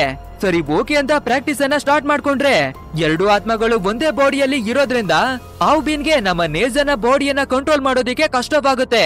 ಆದ್ರಿಂದ ನಮ್ಮ ತಾಯಿ ಗುರುಗಳು ಒಂದು ಐಡಿಯಾವನ್ನ ಮಾಡಿ ನಮ್ಮ ನೇಜಾಗೆ ನಿದ್ರೆ ಮಾತ್ರೆಗಳನ್ನ ಕೊಡ್ತಾರೆ. ನಮ್ಮ ನೇಜಾ ನಿದ್ರೆಗೆ ಹೋದ್ರೆ ಅವಾಗ ಔಬಿನ್ ಕಂಟ್ರೋಲ್ ಅನ್ನ ಮಾಡಬಹುದು ಅನ್ನೋದಾಗಿ. ಸೊ ಆ ಮಾತ್ರೆಗಳನ್ನ ಕೊಟ್ಟಿ ಕೂಡ್ಲೆ ನಮ್ಮ ನೇಜ ಬಿರಿಯಾಗಿ ಎಲ್ಲಾ ಮಾತ್ರೆಗಳನ್ನ ತಿನ್ಬಿಡ್ತಾನೆ. ಅಷ್ಟೇ ಇವಾಗ ಅನ್ಕಾನ್ಶಿಯಸ್ ಆಗಿ ಬಿದ್ದೋಗ್ತಾನೆ. ನಂತರ ನಮ್ಮ ಆವ್ಬೀನು ಅವನ ಬಾಡಿಯನ್ನ ಕಂಟ್ರೋಲ್ ಮಾಡಿ ಹೊಸ ರೂಪದಲ್ಲಿನೇ ಬರ್ತಾನೆ. ಅಂಡ್ ಇವಾಗ ತಾಯಿ ಗುರುಗಳಿವೆ ಕೂಡ ತುಂಬಾನೇ ಖುಷಿಯಾಗಿ ಅವರ ಎಲ್ಲಾ ಮಂತ್ರ ಶಕ್ತಿಗಳನ್ನ ಒಟ್ಟಿಗೆನೆ ಬಳಸಿ ನಮ್ಮ ಆವ್ಬೀನ್ ಜೊತೆ ಫೈಟ್ ಅನ್ನ ಮಾಡ್ತಾರೆ. ಬಟ್ ಆದ್ರೆ ನಮ್ಮ ಆವ್ಬೀನು ತುಂಬಾನೇ ಪವರ್ಫುಲ್. ಈ ತಾಯಿ ಗುರುಗಳಿಗೆ ಚೆನ್ನಾಗಿನೇ ಹೊಡೆದು ಚಟ್ನಿಯನ್ನ ಮಾಡ್ತಾನೆ. ನಂತರ ಇವರಿಬ್ರು ಯೂಶು ಮೆಹಲ್ ಕಡೆಗೆ ಹಾರ್ಕೊಂಡು ಬರ್ತಿರ್ಬೇಕಾದ್ರೆ ಸಾವಿರಾರು ಜನ ಸ್ವರ್ಗದ ಕಡೆಗೆ ಬರ್ತಿರೋದನ್ನ ತೋರಿಸ್ತಾರೆ. ಅಂಡ್ ಇವರೆಲ್ಲ ಹೋಗ್ತಿರೋದು ಅಮರತ್ವವನ್ನ ಪಡ್ಕೊಳ್ಳುವ ಕಾಂಪಿಟೇಷನ್ಗೆನೆ. ಬಟ್ ಆದ್ರೆ ನಮ್ಮ ನೇಜ ಇವರ ಜೊತೆ ಲೈನ್ ಅಲ್ಲಿ ನಿಲ್ಲುವ ಯಾವುದೇ ಪರಿಸ್ಥಿತಿ ಇಲ್ಲ. ಯಾಕಂದ್ರೆ ನಮ್ಮ ತಾಯಿ ಗುರುಗಳ ಹತ್ರ ಸ್ಪೆಷಲ್ ಎಂಟ್ರಿಯ ಟಿಕೆಟ್ ಇರುತ್ತೆ. ಸೊ ಆ ಟಿಕೆಟ್ ಅನ್ನ ತಗೊಂಡು ಡೈರೆಕ್ಟ್ ಆಗಿ ಸ್ವರ್ಗಕ್ಕೆನೆ ಎಂಟ್ರಿಯನ್ನ ಕೊಡಬಹುದು. ಅಂಡ್ ಇನ್ನೊಂದ್ ವಿಷಯ ಏನು ಅಂದ್ರೆ ನಮ್ಮ ನೇಜಾನ ಇಬ್ಬರು ಅಣ್ಣಂದ್ರು ಈ ಯೂಶು ಮೆಹಲ್ ನಲ್ಲಿ 3 ಪರೀಕ್ಷೆಗಳನ್ನುವೆ ಕೂಡ ಪಾಸ್ ಅನ್ನ ಮಾಡಿ ಅವರಿಬ್ಬರುವೆ ಅಮರತ್ವವನ್ನ ಪಡ್ಕೊಂಡಿದ್ದಾರೆ. ಅಂಡ್ ಇದೇ ರೀತಿಯಾಗಿ ಎಲ್ಲನೂ ಮಾತಾಡ್ಕೊಂಡು ನಮ್ಮ ತಾಯಿ ಗುರುಗಳು ಮತ್ತೆ ನೇಜ ಫೈನಲಿ ಸ್ವರ್ಗದಲ್ಲಿ ಇರುವ ಅರಮನೆಯನ್ನ ಬಂದು ತಲುಪ್ತಾರೆ. ಅಂಡ್ ಇದನ್ನ ನೋಡೋದಕ್ಕೆ ತುಂಬಾನೇ ಬ್ಯೂಟಿಫುಲ್ ಆಗೇನೆ ಇರ್ತಾ ಇದೆ. ನಂತರ ಅಲ್ಲಿ ತುಂಬಾನೇ ಪಕ್ಷಿಗಳು ಬಂದು ಒಂದು ದಾರಿಯನ್ನ ಮಾಡ್ತವೆ. ಏನಕ್ಕಾಗಿ ಅಂದ್ರೆ ಧೀರು ಅನ್ನುವ ಒಬ್ಬ ಡಿಮೋನ್ ಹಂಟರ್ ಒಳ್ಳೆಯವರಿಗೆ ತೊಂದರೆಯನ್ನ ಕೊಡುವ ಡಿಮೋನ್ ಗಳನ್ನ ಬಂಧಿಸಿ ಇಲ್ಲಿಗೆ ಕರ್ಕೊಂಡ್ ಬರ್ತಿದ್ದಾನೆ.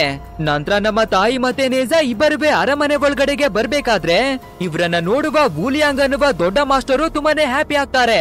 ಅಲ್ಲದೆ ಈ ಸ್ವರ್ಗದ ಮಹಾಗುರುಗಳು ಸಾಧನೆ ಮಾಡೋದಿಕ್ಕಾಗಿ ಹೋಗಿದ್ದಾರೆ.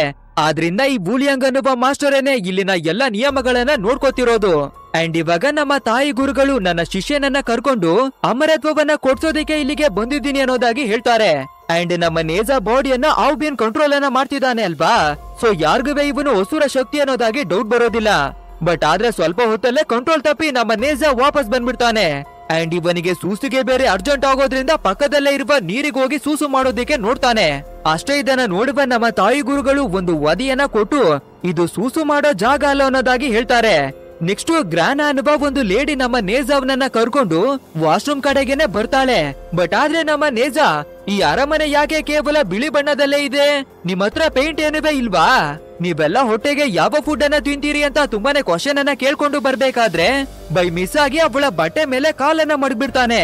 ಅಷ್ಟೇ ಅವಳ ಬಟ್ಟೆ ಹರಿದು ನಾಚಿಕೆಯನ್ನ ಪಡ್ಕೊಂಡು ಬಟ್ಟೆ ಚೇಂಜ್ ಮಾಡೋದಿಕ್ಕಾಗಿ ಓಡ್ಬಿಡ್ತಾಳೆ. ಇವನಿಗೆ ಬೇರೆ ಸುಸು ಮಾಡೋದಿಕ್ಕೆ ಅರ್ಜೆಂಟ್ ಆಗ್ಬಿಟ್ಟಿದೆ ಅಲ್ವಾ. ಸೊ ಪಕ್ಕದ ಒಂದು ರೂಮ್ ನ ಒಳಗಡೆಗೆ ಬಂದು ಒಂದು ಟ್ಯಾಪ್ ಅನ್ನವೇ ನೋಡಿ ಅದ್ರಲ್ಲಿ ಸುಸುವನ್ನ ಮಾಡ್ಬಿಡ್ತಾನೆ.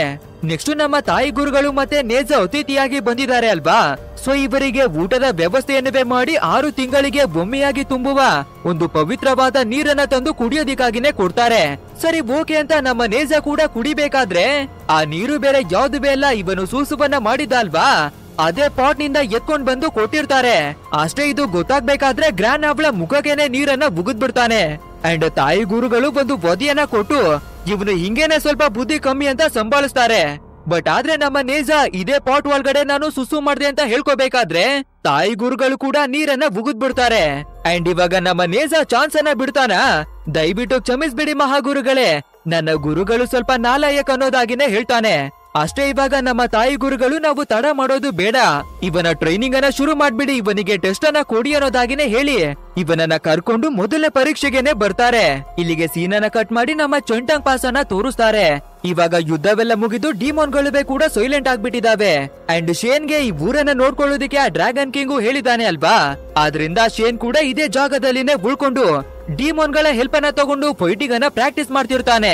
ಅಂಡ್ ಇವಾಗ ನಮ್ಮ ರಾಜ ಎಂಟ್ರಿಯನ್ನ ಕೊಟ್ಟು ನಮ್ಮ ಜನಗಳು ತುಂಬಾನೇ ಡ್ಯಾಮೇಜ್ ಆಗ್ಬಿಟ್ಟಿರೋದ್ರಿಂದ ಅವರಿಗೆ ಮೆಡಿಸನ್ ಬೇಕು, ಹೊರಗಡೆ ಹೋಗೋದಿಕ್ಕೆ ನಮ್ಗೆ ಪರ್ಮಿಷನ್ ಕೊಡಿ, ಮೆಡಿಸನ್ ಅನ್ನ ತರ್ತೀವಿ ಅಂತ ಕೇಳ್ಕೋಬೇಕಾದ್ರೆ ಈಶಾನು ಆ ರೀತಿ ಪರ್ಮಿಷನ್ ಎಲ್ಲ ಕೊಡಲ್ಲ, ಸತ್ರೆ ಸಾಯ್ಲಿ ಬಿಡಿ ಅನ್ನೋದಾಗಿ ಹೇಳ್ತಾನೆ. ಅಂಡ್ ಇಷ್ಟು ಹೊತ್ತಿಗೆ 2-3 ಡಿಮೋನ್ಗಳು ಅಲ್ಲಿಗೆ ಬಂದು ನಾವು ಯಾರೋ ಒಬ್ಬ ವ್ಯಕ್ತಿಯನ್ನ ಹಿಡ್ಕೊಂಡ್ ಬಂದಿದೀವಿ ನೋಡಿ ಅನ್ನೋದಾಗಿ ಒಂದು ಚಿಕ್ಕ ಹುಡುಗನನ್ನ ಕರ್ಕೊಂಡು ಬರ್ತಾರೆ. ಅಂಡ್ ಈ ಚಿಕ್ಕ ಹುಡುಗ ಬೇರೆ ಯಾರು ಅಲ್ಲ, ಈ ಶೇನ್ ಅವನ ಸ್ವಂತ ತಮ್ಮನೇ. ಅಣ್ಣ ನೀನು ತುಂಬಾ ವರ್ಷಗಳಿಂದ ವಾಪಸ್ಸು ಮನೆ ಕಡೆಗೆ ಬಂದಿಲ್ಲ ಅಲ್ವಾ, ಅದಕ್ಕೋಸ್ಕರ ನಿನ್ನನ್ನ ಹುಡ್ಕೋದಿಕ್ಕೆ ಅಪ್ಪನೇ ಕಳ್ಸಿದ್ರು, ಅದಕ್ಕೇನೆ ಇಲ್ಲಿಗೆ ಬಂದೆ ಅಣ್ಣ ಅಂತ ಶೀಗೋ ಹೇಳ್ಕೊತಾನೆ. ಇದನ್ನ ಕೇಳುವ ಶೇನು ಅಪ್ಪ ಹೇಗಿದ್ದಾರೆ ಅಂತ ಕೇಳ್ಬೇಕಾದ್ರೆ ನೀವು ಅಮರತ್ವವನ್ನ ಪಡ್ಕೊಳ್ಳೋದಿಕ್ಕೆ ಯೂಶು ಮೆಹಲ್ಗೆ ಬಂದಿದ ನಂತರ ನಮ್ಮ ಅಪ್ಪ ತುಂಬಾನೇ ಖುಷಿಯಾಗಿದ್ದಾರೆ, ಯಾಕಂದ್ರೆ ಸಂಪೂರ್ಣವಾಗಿ ನಮ್ಮ ಕುಲದಲ್ಲಿ ನೀವು ಒಬ್ಬರೇನೆ ಅಮರತ್ವವನ್ನ ಪಡ್ಕೊಂಡಿರೋದು. ಅಲ್ಲದೆ ತುಂಬಾನೇ ದೂರದಿಂದ ಡಿಮೋನ್ಗಳು ಅಪ್ಪನ ಹತ್ರ ಟ್ರೈನಿಂಗ್ ತಗೊಳ್ಳೋದಿಕ್ಕೆ ಬರ್ತಾರೆ ಅನ್ನೋದಾಗಿನೂ ಹೇಳ್ತಾನೆ. ಅಂಡ್ ಇವಾಗ ಈ ಶೇನು ಸರಿ ಓಕೆ ನೀನೇನಕ್ಕೆ ಇಲ್ಲಿಗೆ ಬಂದೆ ಅಂತ ಕೇಳ್ಬೇಕಾದ್ರೆ ನಾನು ಡಿಮೋನ್ ಇಂದ ಮನುಷ್ಯನ ರೂಪಕ್ಕೆ ಬದಲಾಗೋದನ್ನ ಕಲಿತ್ರೆ ಯೂಶು ಮೆಹಲ್ಗೆ ಕರ್ಕೊಂಡೋಗ್ತೀನಿ ಅಂತ ಹೇಳಿದ್ದೆ ಅಲ್ವಾ, ಸೊ ಅದಕ್ಕೇನೆ ಬಂದಿ ಅಂತಾನೆ. ಬಟ್ ಆದ್ರೆ 100% ಆಗಿ ಮನುಷ್ಯನ ರೂಪಕ್ಕೆ ಬದಲಾಗೋದನ್ನ ಇನ್ನವೇ ಕಲ್ತಿರ್ತಾ ಇಲ್ಲ.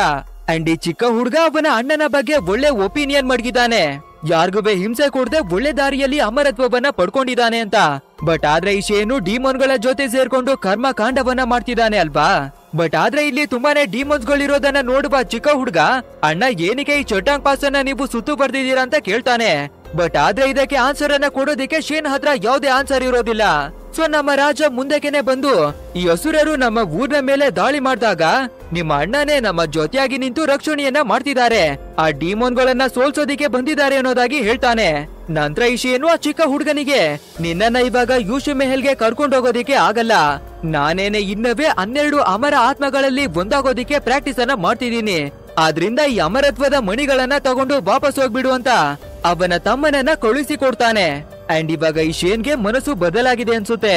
ನಮ್ಮ ರಾಜ ಮೆಡಿಸನ್ ಗಳನ್ನ ತರಬೇಕು ಅಂತ ಹೇಳಿದ್ದಲ್ವಾ, ಆದ್ರಿಂದ ಇವರಿಗೆ ಬೇಕಾಗಿರುವ ಎಲ್ಲ ಮೆಡಿಸನ್ ಗಳನ್ನ ಇವನೇನೆ ತರಿಸಿಕೊಡ್ತಾನೆ. ಇಲ್ಲಿಗೆ ಸೀನ್ ಕಟ್ ಮಾಡಿ ನಮ್ಮ ನೇಜನ್ ಅನ್ನ ತೋರಿಸ್ತಾರೆ. ಮೊದಲನೇದಾಗಿ ಒಂದು ದೊಡ್ಡ ಡಿಮನ್ ಗಳ ಟೀಮ್ ಅನ್ನ ಎದುರಿಸೋದಿಕ್ಕೇನೆ ಬರ್ತಾನೆ. ನಂತರ ಮಾಸಾಗಿನ ಎಂಟ್ರಿಯನ್ನ ಕೊಟ್ಟು ಆ ಡಿಮನ್ ಗಳ ಕಿಂಗ್ ಅನ್ನ ಕರಿಬೇಕಾದ್ರೆ ನಮ್ಮ ಆವ್ಬೀನು ಫೈಟ್ ಅನ್ನ ಮಾಡ್ಬೇಕು ಅಲ್ವಾ, ಅದಕ್ಕಾಗಿ ನಿದ್ದೆ ಮಾತ್ರೆಗಳನ್ನ ತಗೊಂಡು ಆವ್ಬೀನ್ ಅನ್ನ ಕರೀತಾನೆ. ಸೊ ಆವ್ಬೀನ್ ಕೂಡ ಅವನ ಪವರ್ ಅನ್ನ ಯೂಸ್ ಮಾಡಿ ಒಂದು ಗೋಡೆಯನ್ನ ಉಂಟಿಸ್ಬೇಕಾದ್ರೆ ಆ ಡಿಮನ್ ಕಿಂಗು ಹೆದ್ರುಕೊಂಡು ವೆಪನ್ ಅನ್ನ ಸೈನಿಕನ ಕೈಗೆನೆ ಕೊಟ್ಟು, ಲೋ ನೀನೇನೆ ಫೈಟ್ ಮಾಡು ಹೋಗು ಅಂತ ಕಳಿಸ್ತಾನೆ. ಬಟ್ ಆದ್ರೆ ಇದೇ ಟೈಮಿಗೆ ನಮ್ಮ ಆವ್ಬೀನು ಕಂಟ್ರೋಲ್ ಅನ್ನ ಕಳ್ಕೊಂಡು ನೇಜ ವಾಪಸ್ ಬರ್ತಾನೆ. ಸೊ ಆದಷ್ಟು ಬೇಗ ಮಾತ್ರೆಗಳನ್ನ ತಿಂದು ಆವ್ಬೀನ್ ಅನ್ನ ಕರಿಬೇಕು ಅಂತ ನೋಡ್ಬೇಕಾದ್ರೆ ಆ ಸೈನಿಕ ಡೈರೆಕ್ಟ್ ಆಗಿ ಬಂದು ನಮ್ಮ ನೇಜ ಮೇಲೆ ಅಟ್ಯಾಕ್ ಅನ್ನ ಮಾಡ್ಬಿಡ್ತಾನೆ. ಅಂಡ್ ಇವನ ಕೈಯಲ್ಲಿರುವ ನಿದ್ದೆ ಮಾತ್ರೆಯ ಬಾಟಲ್ ಕೂಡ ಈ ಡಿಮೋನ್ ಗಳ ಸೂಪ್ ನ ಒಳಗಡೆಗೆನೆ ಬಂದು ಬಿದ್ದೋಗುತ್ತೆ. ಅಂಡ್ ಆ ಸೈನಿಕ ಕೂಡ ನಮ್ಮ ನೇಜನನ್ನ ಸೋಲಿಸ್ಬಿಟ್ಟೆ ಅಂತ ತುಂಬಾನೇ ಹ್ಯಾಪಿ ಆಗ್ತಿರ್ತಾನೆ. ಇದನ್ನೆಲ್ಲ ನಿಂತು ನೋಡ್ತಾ ಇರುವ ಧೀರು ಕೂಡ, ಈ ಟ್ರೈನಿಂಗ್ ಅನ್ನ ಇಲ್ಲಿಗೆನೆ ನಿಲ್ಲಿಸ್ಬಿಡೋಣ, ಮೇ ಬಿ ನೇಜಾಗೆ ಇನ್ನವೇ ಸ್ವಲ್ಪ ಪ್ರಾಕ್ಟೀಸ್ ಬೇಕು ಅನ್ಸುತ್ತೆ, ಸೊ ಇಲ್ಗೆನೆ ಸ್ಟಾಪ್ ಅನ್ನ ಮಾಡ್ಬಿಡೋಣ ಅಂತ ಹೇಳ್ಬೇಕಾದ್ರೆ ನಮ್ಮ ತಾಯಿ ಗುರುಗಳು, ಇಲ್ಲ ಇಲ್ಲ ಏನವೇ ಸ್ಟಾಪ್ ಮಾಡ್ಬೇಡಿ, ನಮ್ಮ ನೇಜ ಸ್ವಲ್ಪ ನಾಟಕವನ್ನ ಮಾಡ್ತಾನೆ ಅಷ್ಟೇ, ಇವಾಗ ಆಕ್ಟಿಂಗ್ ಅನ್ನ ನಿಲ್ಸಿ ಅವರಿಗೆ ಬೊದಿಯನ್ನ ಕೊಡ್ತಾನೆ ನೋಡಿ ಅನ್ನೋದಾಗಿನೇ ಹೇಳ್ಕೊತಾನೆ. ಇವಾಗ ನಮ್ಮ ನೇಜ ಕೂಡ ನಿದ್ದೆ ಮಾತ್ರೆಯನ್ನ ಹುಡುಕಿ ಬರ್ಬೇಕಾದ್ರೆ ಎಲ್ಲಾ ಮಾತ್ರೆಗಳುವೆ ಸೂಪ್ ನ ಒಳಗಡೆಗೆ ಬಿದ್ದೋಗಿರುತ್ತೆ, ಆದ್ರಿಂದ ಬೌಲನ್ನ ಎತ್ಕೊಂಡು ಎಲ್ಲಾ ಸೂಪ್ ಅನ್ನುವೆ ಕುಡಿತಾನೆ. ಅಂಡ್ ಇದನ್ನ ನೋಡುವ ಡಿಮೋನ್ ಕಿಂಗು, ನಮ್ಮ ಸೈನಿಕನೇ ಇವನನ್ನ ಸೋಲ್ಸಿದಾನೆ ಅಂದ್ರೆ ನಮ್ಮ ಕೈಯಲ್ಲವೇ ಆಗುತ್ತೆ ಅಂತ ಗಾದೆಯನ್ನ ಎತ್ಕೊಂಡು ಹೊಡೆಯೋದಿಕ್ಕಾಗಿನೇ ಬಂದ್ಬಿಡ್ತಾನೆ. ಬಟ್ ಆದ್ರೆ ಇವಾಗ ಆವ್ಬೀನು ಎಚ್ಚರಿಯಾಗಿ ಈ ಡಿಮೋನ್ ಕಿಂಗ್ ಗೆ ಚೆನ್ನಾಗಿನೇ ಹೊಡೆದು ಬ್ಯಾಂಡ್ ಅನ್ನ ಬಜಾಯಿಸ್ತಾನೆ. ನೆಕ್ಸ್ಟ್ ಆವ್ಬೀನು ಕಂಟ್ರೋಲ್ ಅನ್ನ ತಪ್ಪಿ ಮತ್ತೆ ನಮ್ಮ ನೇಜ ಬಂದ್ಬಿಡ್ತಾನೆ. ಅಲ್ಲದೆ ಅವನು ಕುಡ್ದಿರುವ ಎಲ್ಲಾ ಸೂಪ್ ಅನ್ನ ವಾಪಸ್ಸು ಅದೇ ಬೌಲ್ಗೆನೆ ಉಗಿತಾನೆ. ಇದನ್ನ ನೋಡುವ ಸೈನಿಕ, ನಮ್ಮ ಕೈಯಲ್ಲಿ ಇವನನ್ನ ಸೋಲ್ಸೋಕೆ ಆಗುತ್ತೆ ಅಂತ ನಮ್ಮ ನೇಜಾಗೆ ಮತ್ತೆ ಹೊಡೆಯೋದಿಕ್ಕಾಗಿನೇ ಬರ್ತಾನೆ. ಅಂಡ್ ಇವಾಗ ಸೈನಿಕ ಚೆನ್ನಾಗಿನೇ ಹೊಡೆದು ನಮ್ಮ ನೇಜಾಗೆ ಬೆಂಡನ್ನ ಎದ್ಬಿಡ್ತಾನೆ. ಆದ್ರೆ ನಮ್ಮ ನೇಜ, ನಾವು ಸೋಲ್ಬಾರ್ದು, ನಮ್ಮ ಊರನ್ನ ಕಾಪಾಡ್ಕೊಳ್ಳೋದಿಕ್ಕೆ ನಾವು ಇದನ್ನ ಮಾಡ್ಲೇಬೇಕು ಅಂತ ಇವಾಗ ಬಾಂತಿಯನ್ನ ಮಾಡಿದಾನೆ ಅಲ್ವಾ, ಅದನ್ನ ಕುಡಿದ್ ಬಿಡೋಣ ಅಂತ ಬರ್ತಾನೆ. ಬಟ್ ಆದ್ರೆ ಆ ಬಾಂತಿಯನ್ನ ನೋಡಿ ಮತ್ತೆ ಇವನಿಗೆ ಬಾಂತಿ ಆಗುತ್ತೆ. ಸೊ ಇದೇ ಗ್ಯಾಪ್ ಅನ್ನ ಯೂಸ್ ಮಾಡ್ಕೊಂಡು ಆ ಸೈನಿಕ ಎರ್ರ ಬಿರಿಯಾಗಿ ಹೊಡೆದು ಟೋಟಲ್ ಆಗಿ ನಮ್ಮ ನೇಜನನ್ನೇ ಎತ್ತಿ ಒಂದು ಕಲ್ಲು ಬಂಡೆ ಮೇಲ್ಕೆನೆ ಎಸಿತಾನೆ. ಅಂಡ್ ಅದೇ ರೀತಿ ನಮ್ಮ ನೇಜ ಮೇಲೆ ಕಲ್ಲುಗಳು ಬೀಳೋದ್ರಿಂದ ಅನ್ಕಾನ್ಶಿಯಸ್ ಆಗಿ ಬಿದ್ದೋಗ್ತಾನೆ.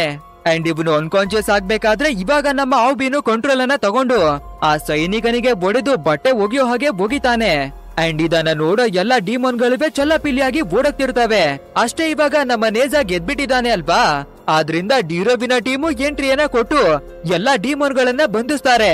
ಆಕ್ಚುಲ್ ಆಗಿ ಈ ಡಿಮೋನ್ ಗಳು ಮನುಷ್ಯರಿಗೆ ತೊಂದರೆಯನ್ನ ಕೊಡುತ್ತವೆ ಅಲ್ವಾ, ಆದ್ರಿಂದ ಇಂತ ಡಿಮೋನ್ ಗಳನ್ನ ಅರಮನೆಗೆನೆ ತಗೊಬಂದು ಈ ಡಿಮೋನ್ ಗಳಿಗೆ ಪಾಠವನ್ನ ಕಲಿಸಿ ಸರಿಯಾದ ದಾರಿಗೆನೆ ಕರ್ಕೊಂಡ್ ಬರ್ತೀವಿ ಅಂತ ಎಲ್ಲಾ ಡಿಮೋನ್ ಗಳನ್ನ ಬಂಧಿಸಿ ಅರಮನೆ ಕಡೆಗೆನೆ ಬರ್ತಿರ್ತಾರೆ.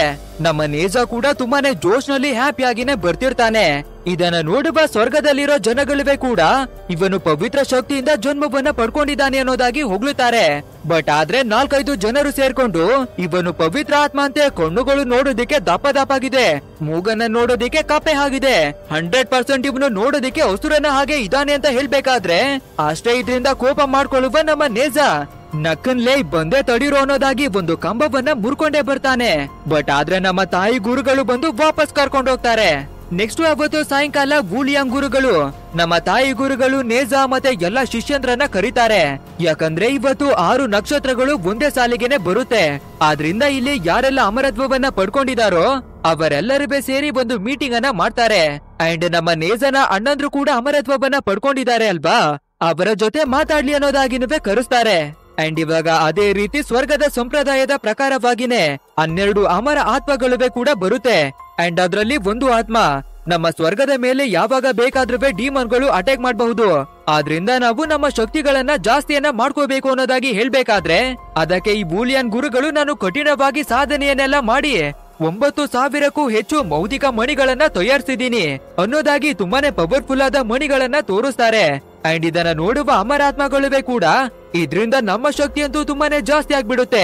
ಸೊ ಇದನ್ನೆಲ್ಲ ಹೇಗ್ ಮಾಡಿದ್ರಿ ಅಂತ ಕೇಳ್ಬೇಕಾದ್ರೆ ಅದಕ್ಕೆ ಗ್ರಾನ ನಮ್ಮ ಗುರುಗಳು ತುಂಬಾನೇ ಪರಿಶ್ರಮವನ್ನ ಪಟ್ಟು ಅಗ್ನಿಕುಂಡದಿಂದ ಇದನ್ನ ತಯಾರಿಸಿದ್ದಾರೆ ಅನ್ನೋದಾಗಿನೇ ಹೇಳ್ತಾಳೆ. ನೆಕ್ಸ್ಟ್ ನಮ್ಮ ನೇಜನ ಅಣ್ಣಂದ್ರು ಕೂಡ ಅಮರತ್ವವನ್ನ ಪಡ್ಕೊಂಡಿದ್ದಾರೆ ಅಲ್ವಾ, ಅವರು ಕೂಡ ತುಂಬಾನೇ ಸಾಧನೆಯನ್ನ ಮಾಡ್ತಿದ್ದಾರೆ. ಬಟ್ ಆದ್ರೆ ನೇಜನ ಹತ್ರ ಮಾತಾಡ್ಸೋಕೆ ಅವರ ಆತ್ಮವನ್ನ ಕರೆಯೋಣ ಅಂತ ಅವರಿಬ್ಬರನ್ನೇ ಕರೆಯೋದಿಕ್ಕಾಗಿ ನೋಡ್ತಾರೆ. ಬಟ್ ಆದ್ರೆ ನಮ್ಮ ನೇಜ ತುಂಬಾನೇ ಬೇಜಾರಾಗಿ ಆ ಜಾಗದಿಂದ ಕೆಳಕೆನೆ ಬಂದ್ಬಿಡ್ತಾನೆ. ನೆಕ್ಸ್ಟ್ ಅವನ ಹತ್ರ ಇರೋ ನಿದ್ದೆ ಮಾತ್ರೆಗಳನ್ನ ಎತ್ಕೊಂಡು ನುಂಗ್ತಿರ್ತಾನೆ. ಯಾಕಂದ್ರೆ ಇವನು ನೋಡೋದಿಕ್ಕೆ ರಾಕ್ಷಸನ ಹಾಗೆ ಕಾಣ್ತಾನೆ ಅಲ್ವಾ, ಆದ್ರಿಂದ ನನ್ನ ಅಣ್ಣಂದ್ರು ನನ್ನನ್ನ ಇಷ್ಟ ಪಡೋದಿಲ್ಲ. ಸೊ ಬಿನೋ ಕಂಟ್ರೋಲ್ ಮಾಡಿ ಅವನೇನೆ ಮಾತಾಡ್ಲಿ, ನಾನು ನೋಡೋದಕ್ಕೆ ಚೆನ್ನಾಗಿಲ್ಲ ಏನುವೇ ಇಲ್ಲ ಅಂತ ಮಾತ್ರೆಗಳನ್ನ ನುಂಗ್ಬಿಡ್ತಾನೆ. ಸರಿ ಓಕೆ ಅಂತ ನಮ್ಮ ಬಿನೇ ಕಂಟ್ರೋಲ್ಗೆನೆ ಬಂದು ನೇಜ ಅವನ ಅಣ್ಣಂದ್ರ ಜೊತೆ ಬಂದು ಮಾತಾಡ್ತಾನೆ. ನೆಕ್ಸ್ಟ್ ಆಕಾಶದಲ್ಲಿ ನಕ್ಷತ್ರಗಳ ಟೈಮ್ ಕೂಡ ಮುಗಿಬೇಕಾದ್ರೆ ಎಲ್ಲಾ ಆತ್ಮಗಳು ಅಲ್ಲಿಂದ ಹೊರಟೋಗ್ತವೆ. ಅಂಡ್ ಇವಾಗ ನಮ್ಮ ನೇಜಾವನ ಕಣ್ಣಲ್ಲೂ ಕೂಡ ನೀರಿರುತ್ತೆ. ಬಿನ್ ಇವಾಗ ಹೊರಗಡೆ ಬಂದು ನಿನ್ನ ಅಣ್ಣಂದ್ರು ತುಂಬಾನೇ ಒಳ್ಳೆಯವ್ರು, ಅವ್ರು ಎಷ್ಟು ಒಳ್ಳೆಯವ್ರು ಅಂದ್ರೆ ನನ್ನ ಅಣ್ಣನ ನೆನ್ಪಾಗ್ಬಿಡ್ತು. ಬಟ್ ಆದ್ರೆ ನನ್ನ ಅಣ್ಣ ಅಂತೂ ಬದುಕಿಲ್ಲ ಅನ್ನೋದಾಗಿ ಹೇಳ್ಕೊತಾನೆ. ಅಂಡ್ ಇದನ್ನೆಲ್ಲ ಕೇಳುವ ನಮ್ಮ ನೇಜ ತುಂಬಾನೇ ಕೋಪವನ್ನ ಮಾಡ್ಕೊಂಡು ಈ ಜಗತ್ತು ನಮ್ಮನ್ನ ರಾಕ್ಷಸರನ್ನಾಗಿ ನೋಡುತ್ತೆ ಅಲ್ವಾ, ನಾವು ಕಷ್ಟಪಟ್ಟು ಅಮರತ್ವವನ್ನ ಪಡ್ಕೊಳ್ಳೋಣ, ಆ ನಂತರ ಈ 12 ಅಮರ ಆತ್ಮಗಳಲ್ಲಿ ನಾವು ಕೂಡ ಜಾಗ ತಗೊಂಡು ಎಲ್ಲರ ಹತ್ರ ರೆಸ್ಪೆಕ್ಟ್ ಅನ್ನ ತಗೊಳ್ಳೋಣ, ಸಾಧಿಸಿ ತೋರ್ಸೋಣ ಅಂತ ನಮ್ಮ ನೇಜ ತುಂಬಾನೇ ಕಾನ್ಫಿಡೆಂಟ್ ಆಗಿ ರೆಡಿ ಆಗ್ತಾನೆ. ನೆಕ್ಸ್ಟ್ ಡೇನೆ ನಮ್ಮ ನೇಜ ಫುಲ್ ರೆಡಿಯಾಗಿ 2ನೇ ಡಿಮೋನ್ ಕಿಂಗ್ ಅನ್ನ ಸೋಲ್ಸೋದಿಕ್ಕಾಗಿ ಬರ್ತಾನೆ.